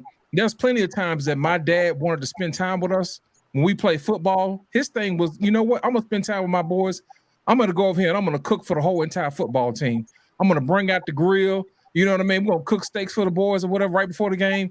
That was his way of spending time with us because he worked late at night. He couldn't see us like that. But what he did was he made that effort. But I'm saying that to say this: there were other people who were involved who made that possible along the way. They was like, okay, we're going to borrow this particular grill from this gentleman. This other guy's going to be on the grill with this. And that way, all the men had an opportunity to spend time with their kids. You see what I'm saying? Am I not right, Black Man? Is that what we do? Yeah, absolutely. Right. Absolutely. So my thing is this: if we really want men to spend time with the kids and with the family, I think the family owes it to the men to make sure that they make it easier for them to do that. You see what I'm saying? Men are not robots. They're humans too. I got pushback. So the men are not robots, but the women are now. No, I didn't say that. He didn't say that. Hold on. I'm gonna explain. Here it is. If you're not going to listen to the women, if you're not going to listen to the kids, if you're not going to identify that each child is different and has different needs, then they're robots. But you're going to decide what time, if they need time, affection, money, all that other stuff. You're going to decide at home without talking and listening to them. Or like Mr. Bennett said, we actually are meeting the standard, which, oh God, no. Go outside and walk around with this fictional place they call a community. And listen to all the trauma dramas. People getting beat for no reason. I'm mad, beating the kids, leaving them, families breaking up. And what are the families breaking up for? Number one reason is communication. Just like men keep saying, oh, the woman ain't meeting the standards. They're doing this, they don't respect the man, Well, it goes both ways. Are the men meeting the standards actually listen to the woman and communicate?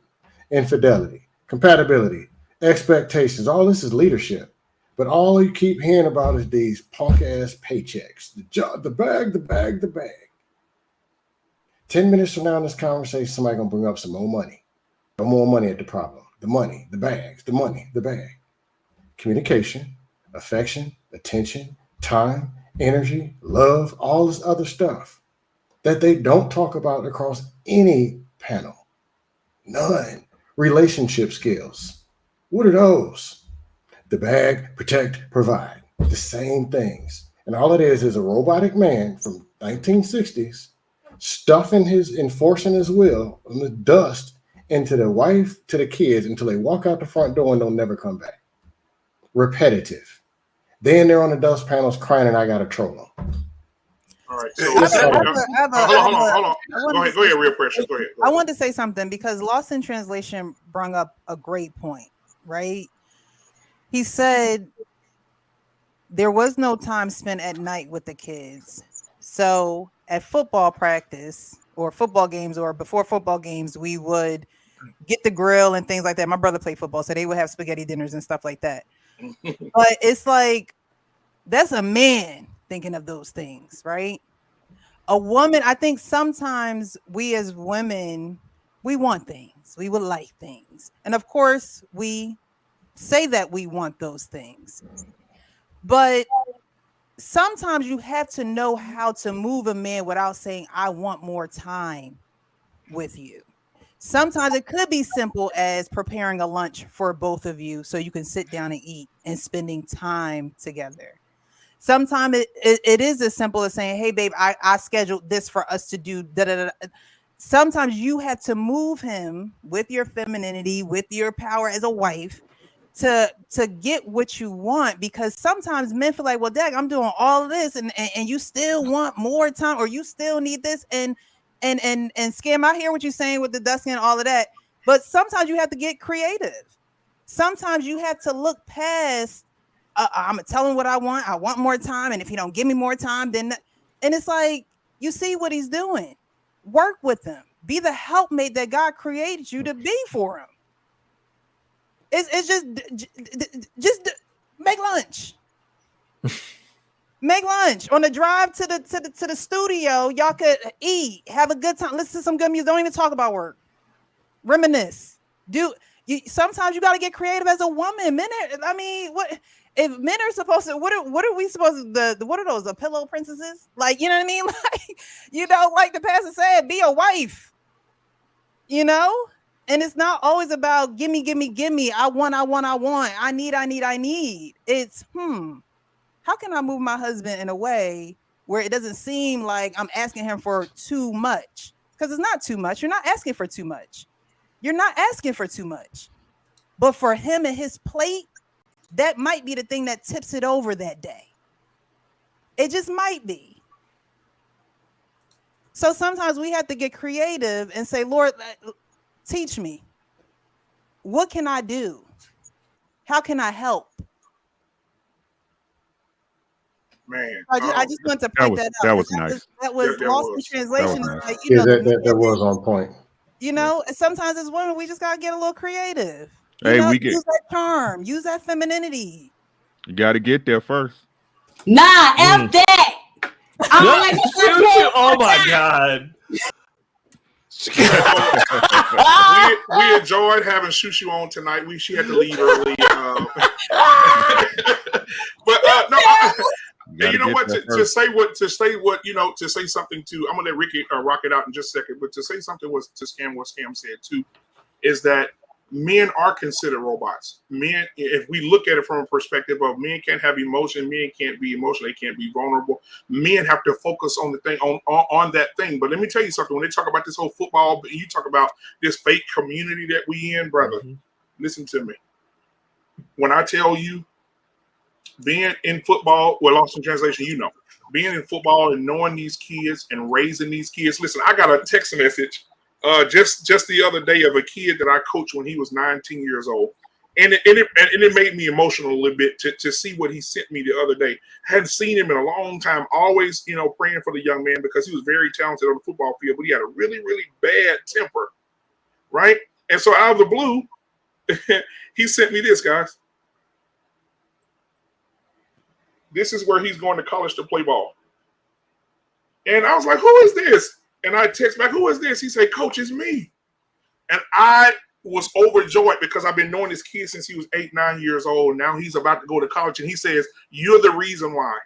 I should have screenshot this and put it up for y'all to see it. You're the reason why I chose to go to college. Thank you for helping me with my temper. Thank you for slapping me on the back of my head when I got smart with my mama.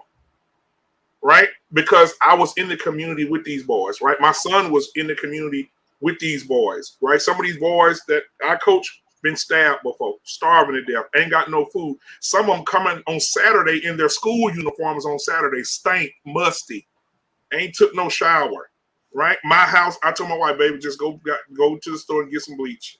She said, oh, they hit a bath again? Yes, ma'am. They ain't got no water at their house.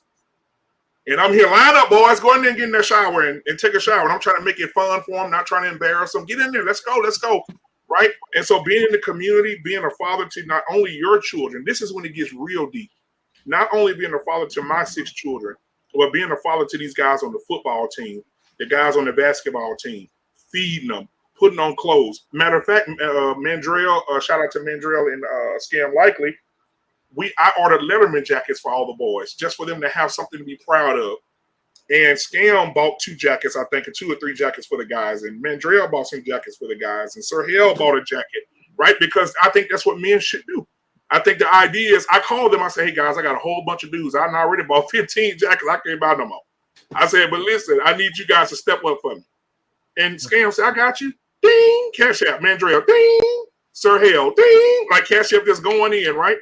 Because we got to take care of these boys. And they didn't even know these boys, but they took care of them. I took a big old picture of them and showed everybody. But I think about being a father to those children, being a father to my children, pulling out the grill, cooking for kids that you know they may not eat until next Tuesday, right? It's all about making the time. But like Shushu, like I told Shushu a few minutes ago, it's hard because sometimes my wife would tell me, you got to slow down. But I can't because I got to be there for my kids. But sometimes I'll be driving, y'all, and I'll be damn near about to kill myself. Like, I'll be beat to hell. 14 hours working, driving to go see my son. I'm in the truck like this. Oh, Lord, please, turn the radio up. Let the windows down. I'm going to make it. Let me call my wife, see if she want to talk. Let me try to put some Netflix on or something to keep myself going, right? Because sometimes your body says, oh, okay, you don't want to sleep for 2 days? Oh, okay, I got you. Good night. Right. And so I think I agree with what everybody said on the panel tonight. I'm gonna say this. I'm not saying anything else for the rest of the night. I thank God for all your perspectives. I just think the collective is that men who were raised that way, because I remember my grandfather saying to me, grandson, you can pay now. No. He said you can play now and pay later, or you can pay now and play later. Right. He said, if you want to, basically, for the people that don't understand in the back with the hearing aids, listen, you can do everything you want to do now, but when you get older, will you have enough to be able to sit down and do nothing? And some people are working for that goal so they can get old enough to sit down and do nothing. And that's why you see so many men, not the men Scam I'm talking about, but the legitimate men who don't have the degrees and don't have the 6-figure jobs. And, they just got a 401k. They go make their 60 grand a year and they're trying to do better. Hey, bus driver got benefits. You better know that. Ain't nothing wrong with that. So thank y'all for being here. We're going to do final thoughts. We'll start at the bottom with Anissa. Anissa, anything you want to say about the show, anything that you heard, any other perspectives you want to add before we get out of here? Go ahead. Certainly. After listening to everyone, I came to the realization that everyone's situation is different.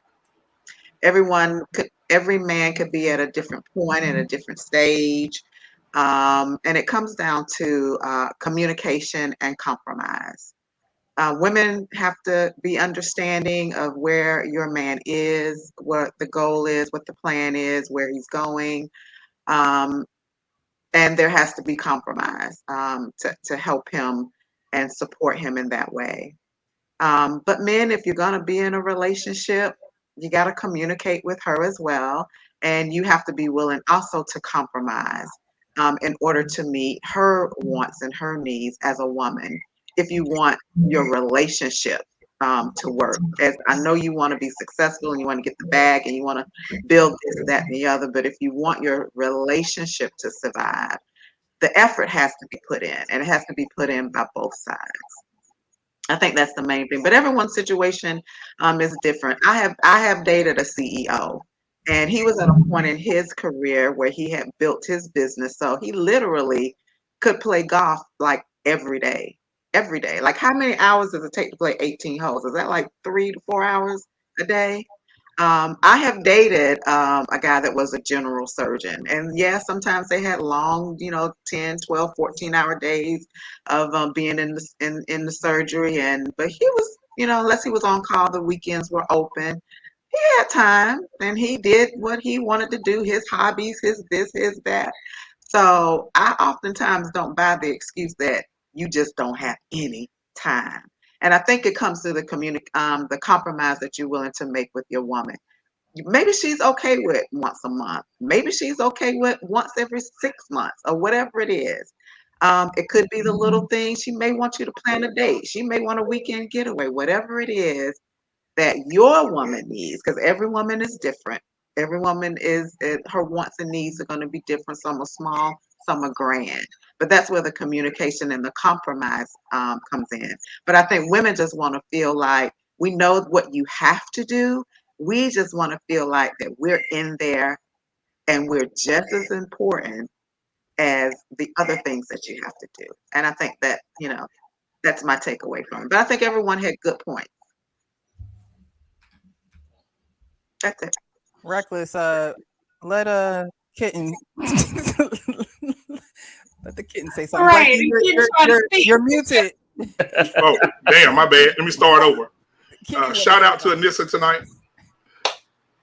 To all the eligible bachelors out there who are looking for someone special in your corner that loves the Lord and wears big hoop earrings and talks well, she is available. All you have to do is hit those DMs, and oh my God. she'll get right back at you. Thank you so much, Anissa, for being here tonight. I appreciate you and your perspective, and hopefully we can get you back over here for more of your points of view. Thank you so much for being here tonight. I appreciate it. All right, next up we got the likely it's a scam. Scam likely is in the building. Scam, your final thoughts? Good evening. My name is Simp Panderson, and I'm here. Ladies, if your man ain't loving you right, I can be reached. No, actually, hear me out. The thing is, the same problems. The same problems. The same damn ones. Communication. People talk too much and they just don't listen. They don't. Critical thinking. People don't identify problems, come up with solutions, and try them out to make sure they work. Going and looking and doing the research to see what things actually work. They won't do it. They said no. Influence. How to talk with positivity. How to actually not doom and gloom everything to death and say, oh. Then I got to troll them. But here's the deal. The same problems keep on happening. The same solutions keep on working for the two people who actually decide to put those things into place. When will people actually just get it together? When y'all gonna do it, huh? I ain't talking about y'all on the panel. When y'all gonna do it? Women are different than men. They're not the same. They have emotional needs. They need to be listened to. They need to be cared in a certain way. But the men said no. We're going to treat them like men and like robots and yell at them, dust them off on panels.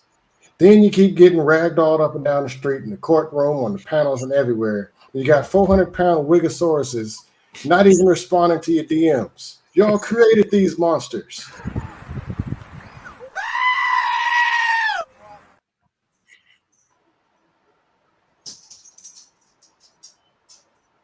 Unmute. Can y'all hear me? This is delay on my computer. Yeah. But no. Leadership is lacking. Influence is lacking. Proper communication is lacking. Work on it. Just take the time to work on it and stop chasing all this fictional money that you're probably not making anyway. Women, I'm starting to see why y'all keep leaving, but that's not the answer either. Come up with a better way to say, look, dude, this ain't what it is. I need you to work on this and I'll work on this. Come on, people. That's all I got. All right. Thank you so much, Scam Likely, for being here tonight. I appreciate you. All right. We're going to bring in the R. Payne himself. What are your final thoughts for tonight? I don't know. It sounds like Scam Likely is trying to take over for Derek Jackson. Whoa! Oh, that's coming soon when I start my channel. I'm going to have Payne in person. Listen, I mean, but you are right. Men and women do think differently. I know Shoo said something about, just be present. If a man is working hard, sometimes rest for him is just going home and going to sleep. One of the things you have to talk to your kids about is this is what I have to do, to make sure you got food to eat. Right? I mean, these are the sacrifices I have to make. I want to be there at all your games. And sometimes your job won't let you get there. And, so sometimes I can't say all this. I don't want to indict women, but they'll tell you something and not mean it. Right? I want all the time, but if your lifestyle has to be decreased for me to give you the time, then that's another issue. So it's damned if you do and damned if you don't in a lot of instances. It depends on what kind of woman you have. Maybe you're supposed to vet that out before you get married. But it's a lot of good, so it's not like no real right or wrong. I think a lot of our disconnect is perception.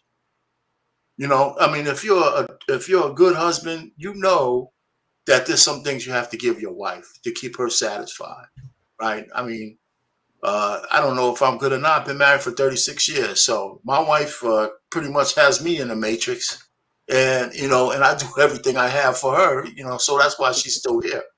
But, so it hasn't been bliss all the time, but it's been great. It's been great. So she gets what she needs out of me. And like what the Real Precious says, she knows how to manipulate my ego so she can get what she wants without making me feel like I'm giving my manhood away.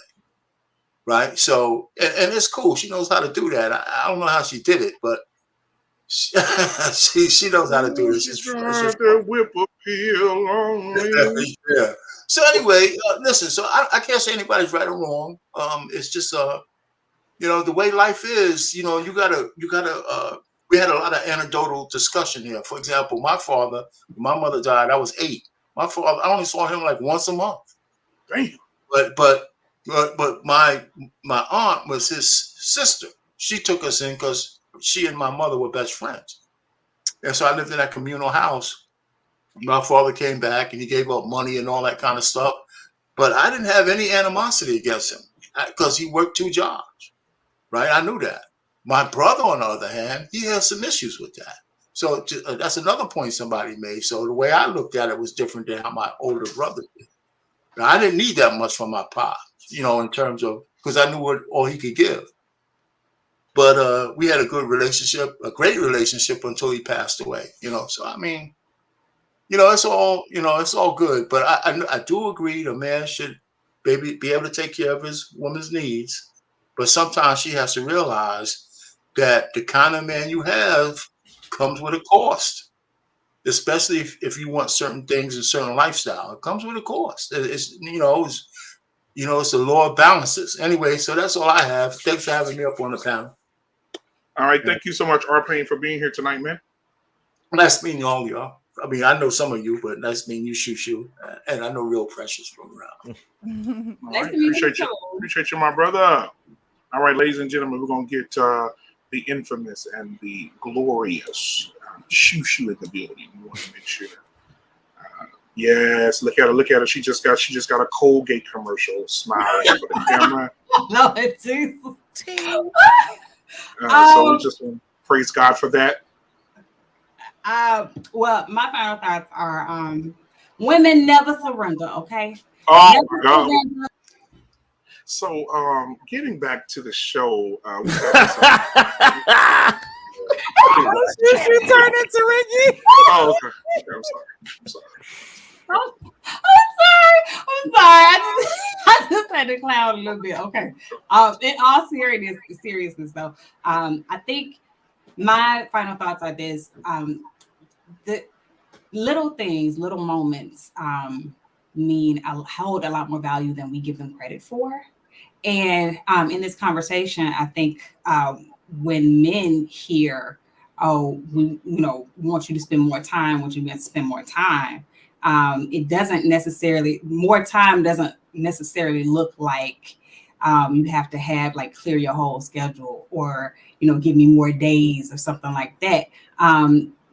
It goes back to what Mr. Bennett was saying, like it does take, clear, specific communication in terms of like what it is you're looking for, from the woman. You have to be able to communicate that to your spouse. And but don't take the little things or little moments for granted, because typically on your deathbed, you're not going to be recalling or recounting moments where, oh, I remember when my man woke up in that big Rolls Royce and gave that to me. The moments that are most special in our lives, and we don't realize them until, a lot of times, certain instances call for it.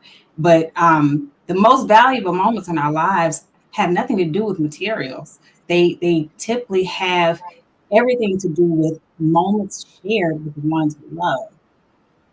And it doesn't have to be anything big. It doesn't have to be this huge expression or this huge gesture. Small things. So that's those are the final thoughts. Thank you, BMU, as always, for having you up here on the panel. Y'all be sure to tune in tomorrow. We got Unapologetic with Mendrell and Shushu at it's 8:30 p.m. Central Standard Time, 9:30 p.m. Eastern Standard Time. And so y'all have a good night. All right, they'll be tomorrow night, guys. If you want to tune in, they'll be right here on Black Men Unfiltered Network. So y'all come in 8:30 Central Standard Time, and they're gonna rock it out tomorrow. Tomorrow they talk about health is wealth. So make sure y'all tune in to that one. And they're doing great work. So thank you so much, Shishi, for being here. I know you got to go and make sure your man taking care of Bartholomew over there at the house. But I do want to say this, guys. If you look at, we have so many eligible women here tonight. Shushu, look at her. She's beautiful. She got the hair a couple of inches above the eye. Got the little, there she is. Look at her. Look at her. She's showing out tonight. And so, guys, if you're looking for something to do, you gotta call Shushu. So hit those DMs and talk to Shushu. Listen, now, if you want to see Shushu, she's going to be on the Book of Power, right? Which one? Yeah, Power Book 3, Raising Canaan. It's okay. Yeah. Okay. Season 3, right? Yeah. Okay. Yeah. Season 3 of Power. So, guys, you make sure. I start watching. You gonna have to make me go all the way back. Start watching Power like season 2 or 3 or something like that. Yeah. So you got to make sure you go and support. Do you have to watch Power to watch the? Yeah, it's best. Right? It's best. If you're familiar with the original Power, like you know who the characters are.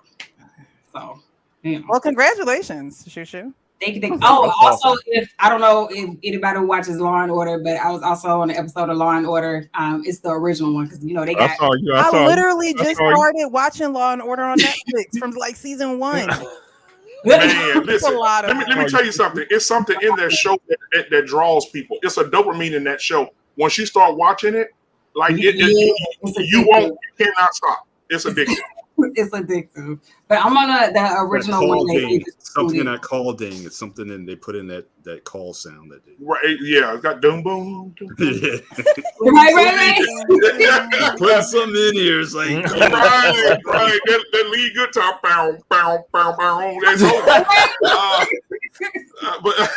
but thank you so much, Shushu, for being here. I appreciate it. Tell Bartholomew I said hi. But guys, if you're looking for something to do, remember what I told you. You gotta call Shushu. Have a good night, Shushu. We love you, girl. I love y'all.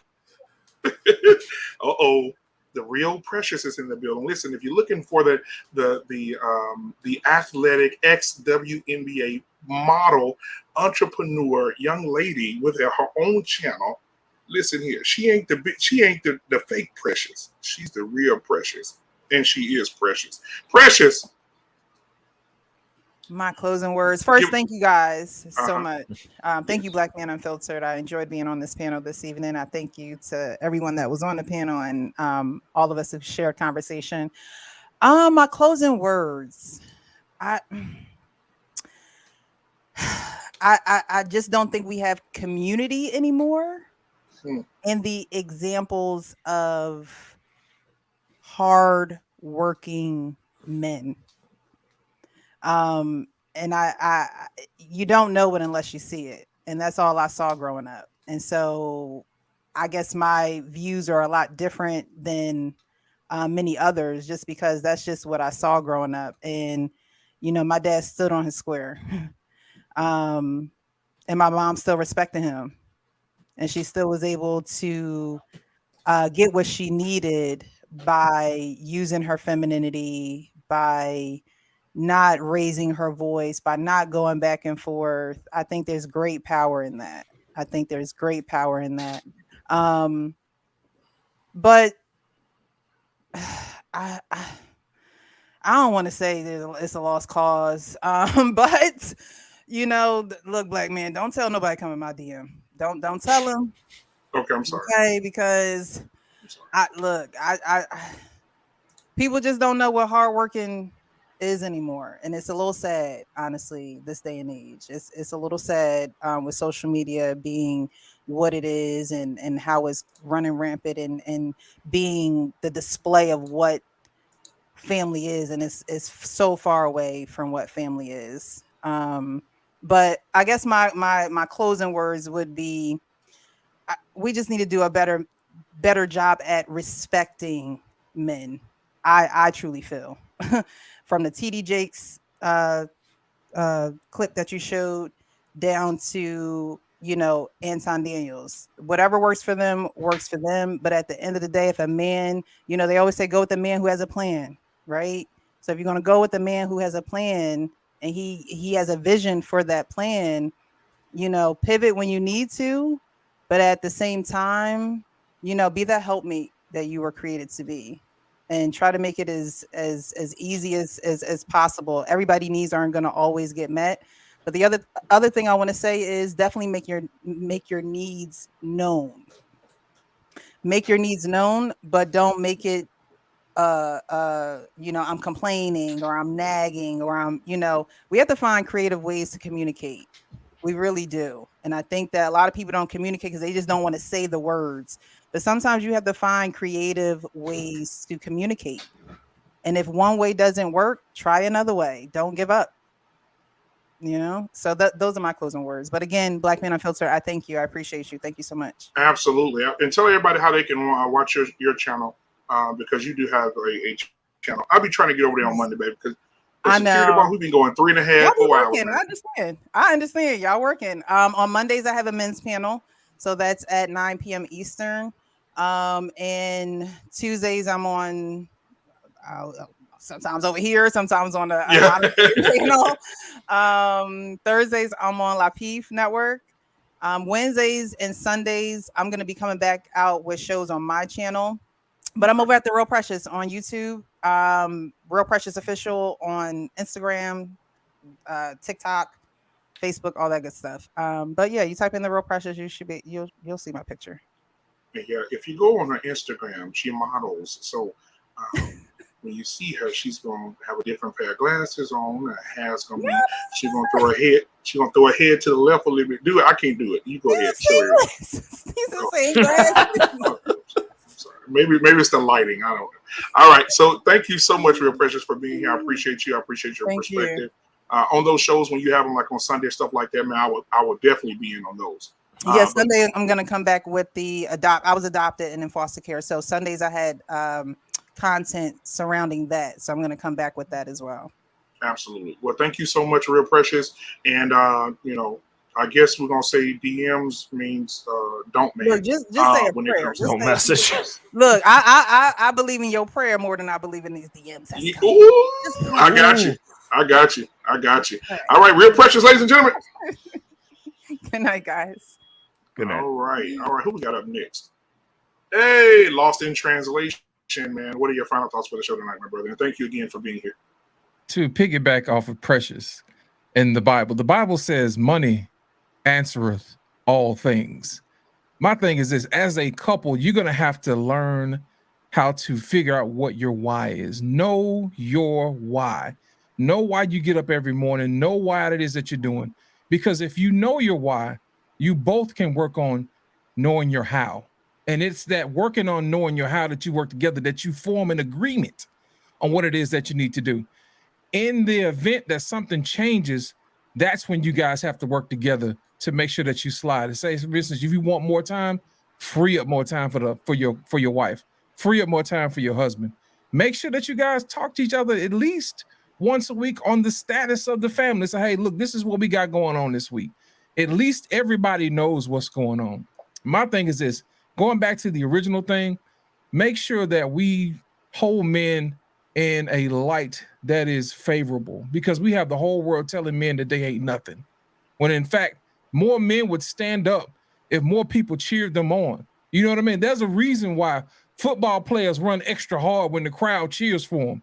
Football players, you know, they basketball players go in and they extra dunk the ball a little harder, and then they high five their teammates and all this other stuff because people are cheering them on.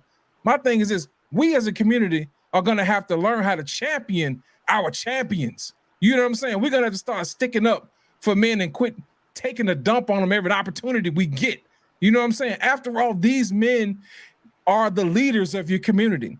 And as you're advertising them, saying that they're not this and they're not that, you're not doing yourselves a favor, because men are not going to go out and work as hard for you if you don't think much of them. That is my word. My name is Lost in Translation. You can catch me on Fridays at 8:30 p.m. I start on time. Thank you for having me, Black Man Unfiltered, chat, and everyone else. Have a great day. All right, man. Let's make sure we support Lost in Translation, man. I appreciate you for being here and your perspective as well, my brother. Appreciate it, man.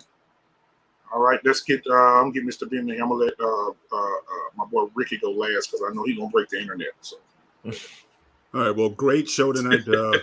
Great show tonight, Black Man.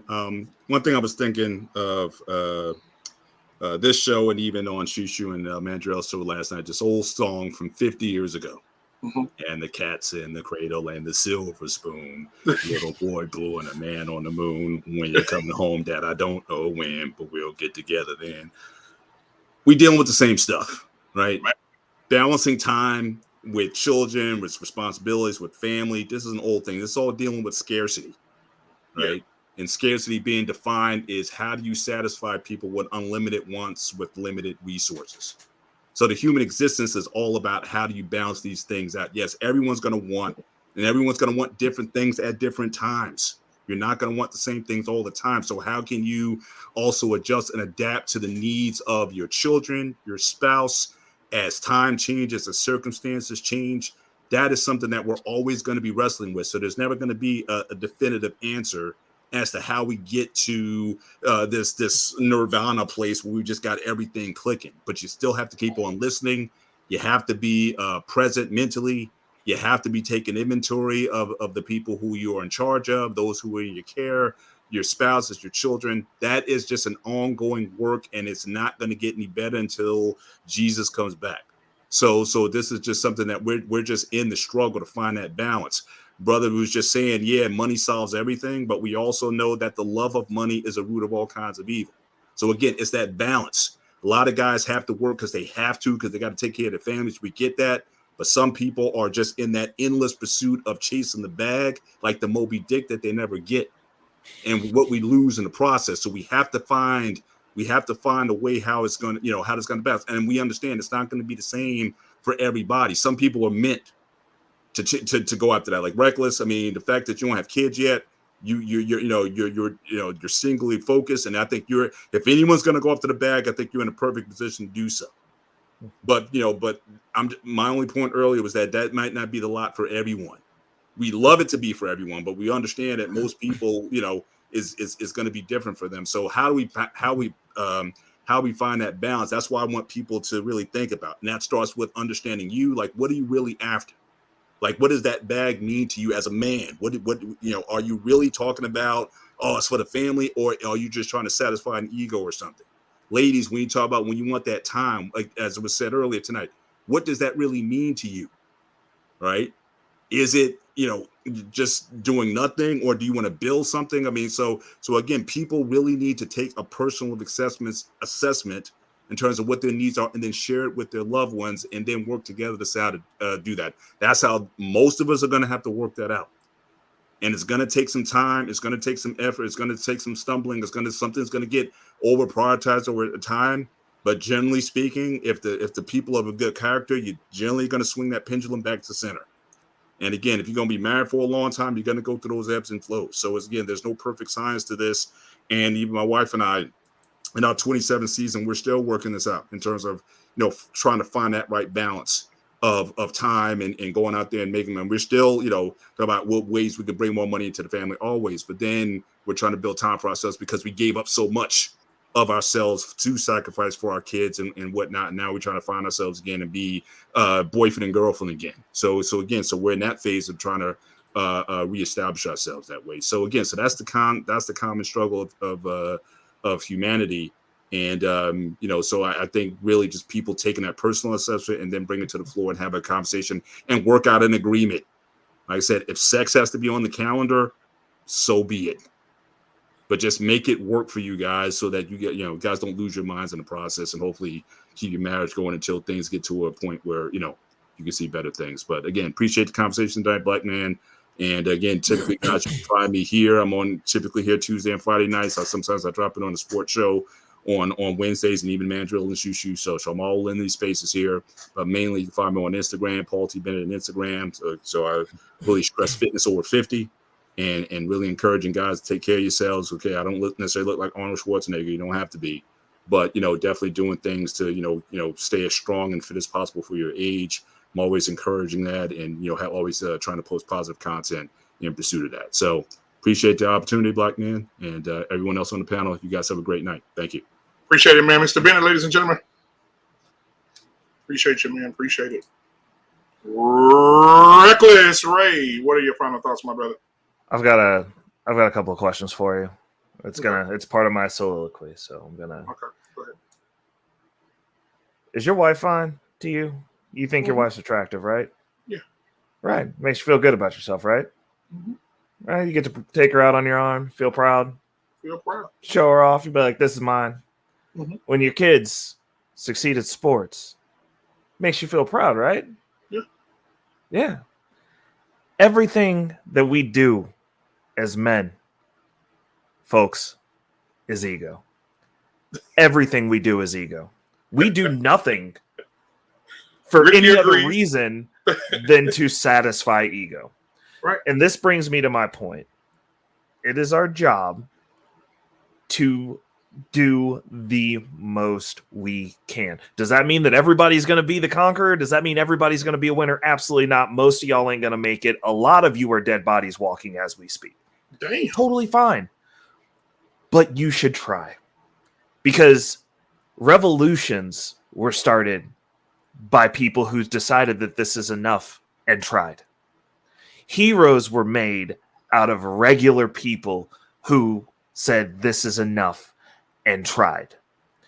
Generational wealth is created by people who thought these circumstances aren't good enough and tried. Legacies are left by people who were regular people and tried. If you never try, you never get to the point where you have the opportunity. You stay exactly where you're at. In current times, that's what is wanted for you. Men are under attack, writ large, from every angle. They want you out here. They want you confused. They want you depressed. They want you working. They want you paying taxes. They want your head down. They want you not thinking and not acting. They want you to not try. It is your job as a man. The reason we have the mental health issues that we have as men is because people don't try, and you've got more data in your body saying that you should be trying than you do saying that you should be sitting on your couch. We're not built to live sedentary lifestyles. We as men also have things that we're supposed to be doing, and it's in your DNA. You can't escape it. So when you're sitting on your couch digging crumbs out of your belly buttons, playing video games incessantly to escape from life, and I just want to point out, People will build a character in a video game and not fix their existence. It's the same thing, but there's no risk in the video game. You die, you get to start over. Well, newsflash, you're going to die either way in real life. And I don't know anybody we haven't gotten there yet, but I don't know anybody on their deathbed who was like, man, I'm really happy I got that character to level 9,000 and just made $40,000 my whole existence and wondered why I couldn't get submission. That is a mix for depression. We're not built for that. So it is important that we try. Not everything has to be a competition. It's just not every woman's for you, and that's cool. But if you're working and you're trying and you're pushing forward, the one who is for you will show up. I 100% believe that. I don't know anybody who's on their square 100% that isn't in these YouTube streets. We can talk about all the greats. Oh, Bill Gates. Well, Bill Gates has replaced his wife. Bezos replaced his wife. The women will be there. They're going to be there if you're putting forth the effort. And you might not make it as far, but there's going to be a woman that's going to appreciate the effort that you're putting in for whatever level that maximum effort is for you. You should reach your deathbed knowing that you left it all out on the table. Nobody wants to have their last breath be like, man, I wish I could have. That's a bad life. That's a life that no one's going to remember. Try to be remembered. That's our job as men. I'm going to leave it there. All right. Tell them how you could be reached and how you could be seen. Oh, yeah. Sorry. I'm super bad at promoting myself. Reckless Ray Dinero. You can hit me up at Reckless Ray Dinero. We're normally talking finance, economics, politics. I've got a show on Thursday nights. If you're not doing mental health with Coach K and Dr. Nakumbe over here on Black Man Unfiltered Network, tap in with me because we're going to be talking about the bag, politics, a little bit of relationships sprinkled in there. Really eclectic crowd on the Guns and Butter show that we have every Thursday night at 7:30 p.m. Central Standard Time. All right. Thank you so much for being here, Reckless Man. All right. Last but not least at all, man. I like that cat, man. I do too, man. For my brother Ricky, man. Appreciate you for being here tonight, man. Thank you, man. I appreciate coming through, man. I finally got you on a Tuesday, man. Yeah. You know what I'm saying? It was crazy. Yeah. Man, shout out to everybody, man. Shout out to the panel. Everybody got good points. You know what I'm saying? It's like, but you got to get there first. You got to get there. Right. I wanted to address something Shushu said about her mom, right? Like, where was your dad at? This ain't no disrespect. You see what I'm saying? Like, it's our look, fellas, it's your job to work, bro. It's your job to work. Thankless or no, it's the job you signed up for if you're looking to have a family. It's simply what it is. Right? But you were supposed to have a wife there, right, that understands and to pass that message or why dad not here to them kids. Right? This is why dad ain't here, right? He'll be at your football game. Right? We always trying to put we put the puzzle together, but we know we ain't get all the pieces intact. You got to get there first. All right. This whole conversation was about him working to take care of a family, right? Not his baby mama, right? Not his kids that's over in a separate household, right? Take care of his family, right? So it's real hard for you. It's real hard for you to find balance when it start out of balance. Right? It's like putting a bad tire on your car, then going to get a tire rotation, right? Mm-hmm. They're gonna keep putting weights, but they'll never be able to get that shake out that bent wheel. Right? So again, our entire problem is that our dynamics and our understanding of the way the dynamics, it's not communications. We communicate every week, all week. I've been doing this for 3 years. Communicate, blah, blah, blah, blah. Communication is here. Everybody know, everybody see it. It's understanding the dynamics and how this stuff's supposed to work. Right? Now, I completely understand what Shushu's saying, right? Hey, those moments should be the best. They should be the best, right? They might count. They count the most. That's facts, right? But those moments should be within a family, right? Not just the mom, not just the dad, but both of them, right? Isn't it crazy how we had a conversation, right? And when we talk, it's the dad was out. Hey, the dad's not there. You see what I'm saying? Right? Our mental wrap around is so easy, you don't even notice it.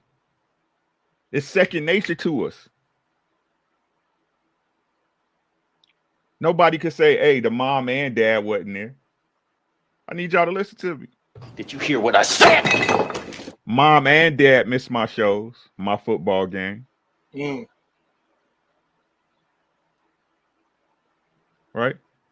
So it's definitely not about the bag. It's never been about the bag for me, right? This is the arguments, the YouTube talk. It's never about the bag for me, bro. Never. Money, money don't make the man make money. Right? What we need to do, especially in this situation, from the base talking point, is we've got to get our women, but also our men too. Like I said, on both sides, they hoes for the dollar. To understand that a lifestyle does not define your family. That a lifestyle doesn't mean that your children are going to be well-rounded, right? A lifestyle doesn't mean that your wife or your husband is going to be happy. Or your wife. We got to get back to understanding each other. Communication with understanding is everything. But let's get that. Let's get to the family part first. Can we do that? Can we do the first step to get to the point with that need fixing? Always trying to fix the leak, but don't bring no wrench. That's all I got, bro. All right, man. Tell them where they can see you at, brother. Oh man, I'm on YouTube, Ricky Williams, #TWT, over there on Instagram at R_Dubs. That's ARE_DUBBZ. Finally got my schedule back right, man. So Truck Chronicles will be in soon, man. I had a great Truck Chronicles day. Let me run this by you. I don't know if you so Black man. Yeah. It's this point of reference on the YouTube talking points, right? And it's getting into pop culture now, if you want to believe it or not, right? Oh yeah, absolutely. About stepfathers. Yeah. Right. Don't be a stepdaddy. How dare you? How dare you go with a woman with children? They're not your children, right? Right. Isn't it true? And this is a true stat. Y'all can look it up, right? In America, that 41% of 41% of relationships in America have some type of infidelity. Oh, damn. So these men out here, and if you got a baby mama or a wife, right? Mm-hmm. And what did he say? You got to Jody free your marriage. Ain't that what he said? Yeah. Ain't that what they said, right? Jody proof. Jody proof it, right? Yeah. Right. So, and then don't the women tell us they cheat more than us? They just get away with it because they better than us at cheating. I see where you're going, Doc. Right. So I could be a stepfather willingly. Facts. I did it. I understood what I was taking on as a responsibility. But you a stepfather and probably don't even know it. It's the ones you don't know about that get you. Because the 43% said it's been infidelity in their marriages and now they're no longer together. They got kids. Them kids. So how do you know? Right? Do you know? Yeah, Real Precious. Yeah, we had Feel Good Fridays on Twitch. That's where I get together. We do verses. We had MJ versus R. Kelly. Yep. We had Michael Jackson versus R. Kelly. We had Nas versus Jay. Man, how did that one work out? R. Kelly and Mike. Boy. Oh, R. Kelly crushed Mike. Man. Shit, he wrote some of his stuff. Hey, I'm just saying, when you land up the catalog, it get different. You know what I'm saying? But yeah, that's Feel Good Fridays. That's 8 p.m. every Friday, 8 p.m. Central every Friday on Twitch. Last to be a part of that. Yep, not last week, but the week before, we did the Philly Sound. So we was doing artists, producers, and musicians from Philly, right? So if they had a Philly Sound. So yeah, that's Friday nights. But yeah, man, all I'm saying is that we all got our shit, man. We all got our shit. Handle your shit accordingly. You know what I'm saying?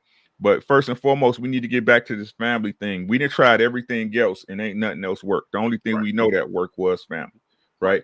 So let's get back to that. Let's get back to loving each other, understanding our wives, understanding our husbands, understanding the roles that we play and what part we play in this thing. And then we can start working on the other stuff.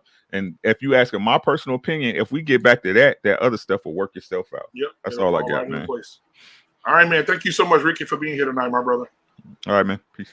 Ladies and gentlemen, that was Ricky, man. Thank you so much, guys, for being here. This has been Talk That Talk Tuesday. We love you guys. Until tomorrow. Tomorrow we have the sports show, 1-on-1 Sports Show at 7 p.m. Central Standard Time. We also have, right after that, Unapologetic with Mandrell and Shushu, 8:30 p.m. Central Standard Time. Health is wealth is the subject that they're talking about on tomorrow. And then get ready. Dr. Nkumbe and Coach K will be here on Thursday, and they will be talking about mental health, making sure everybody's mental health is good.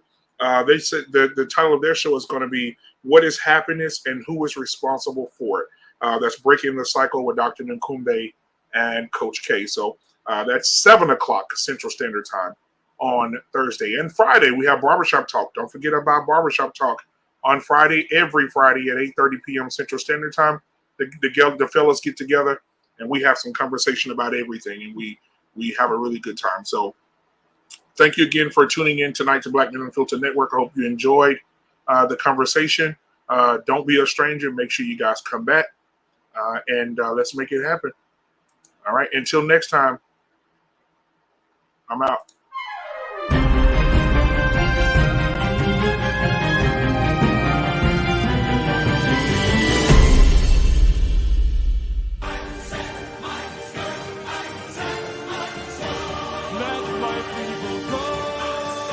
Go.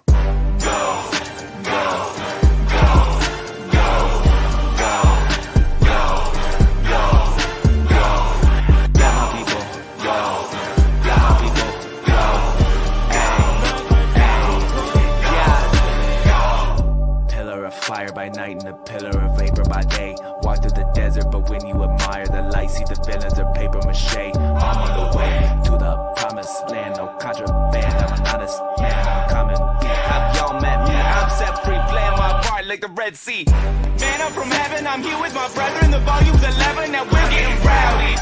Swing from the scaffolding,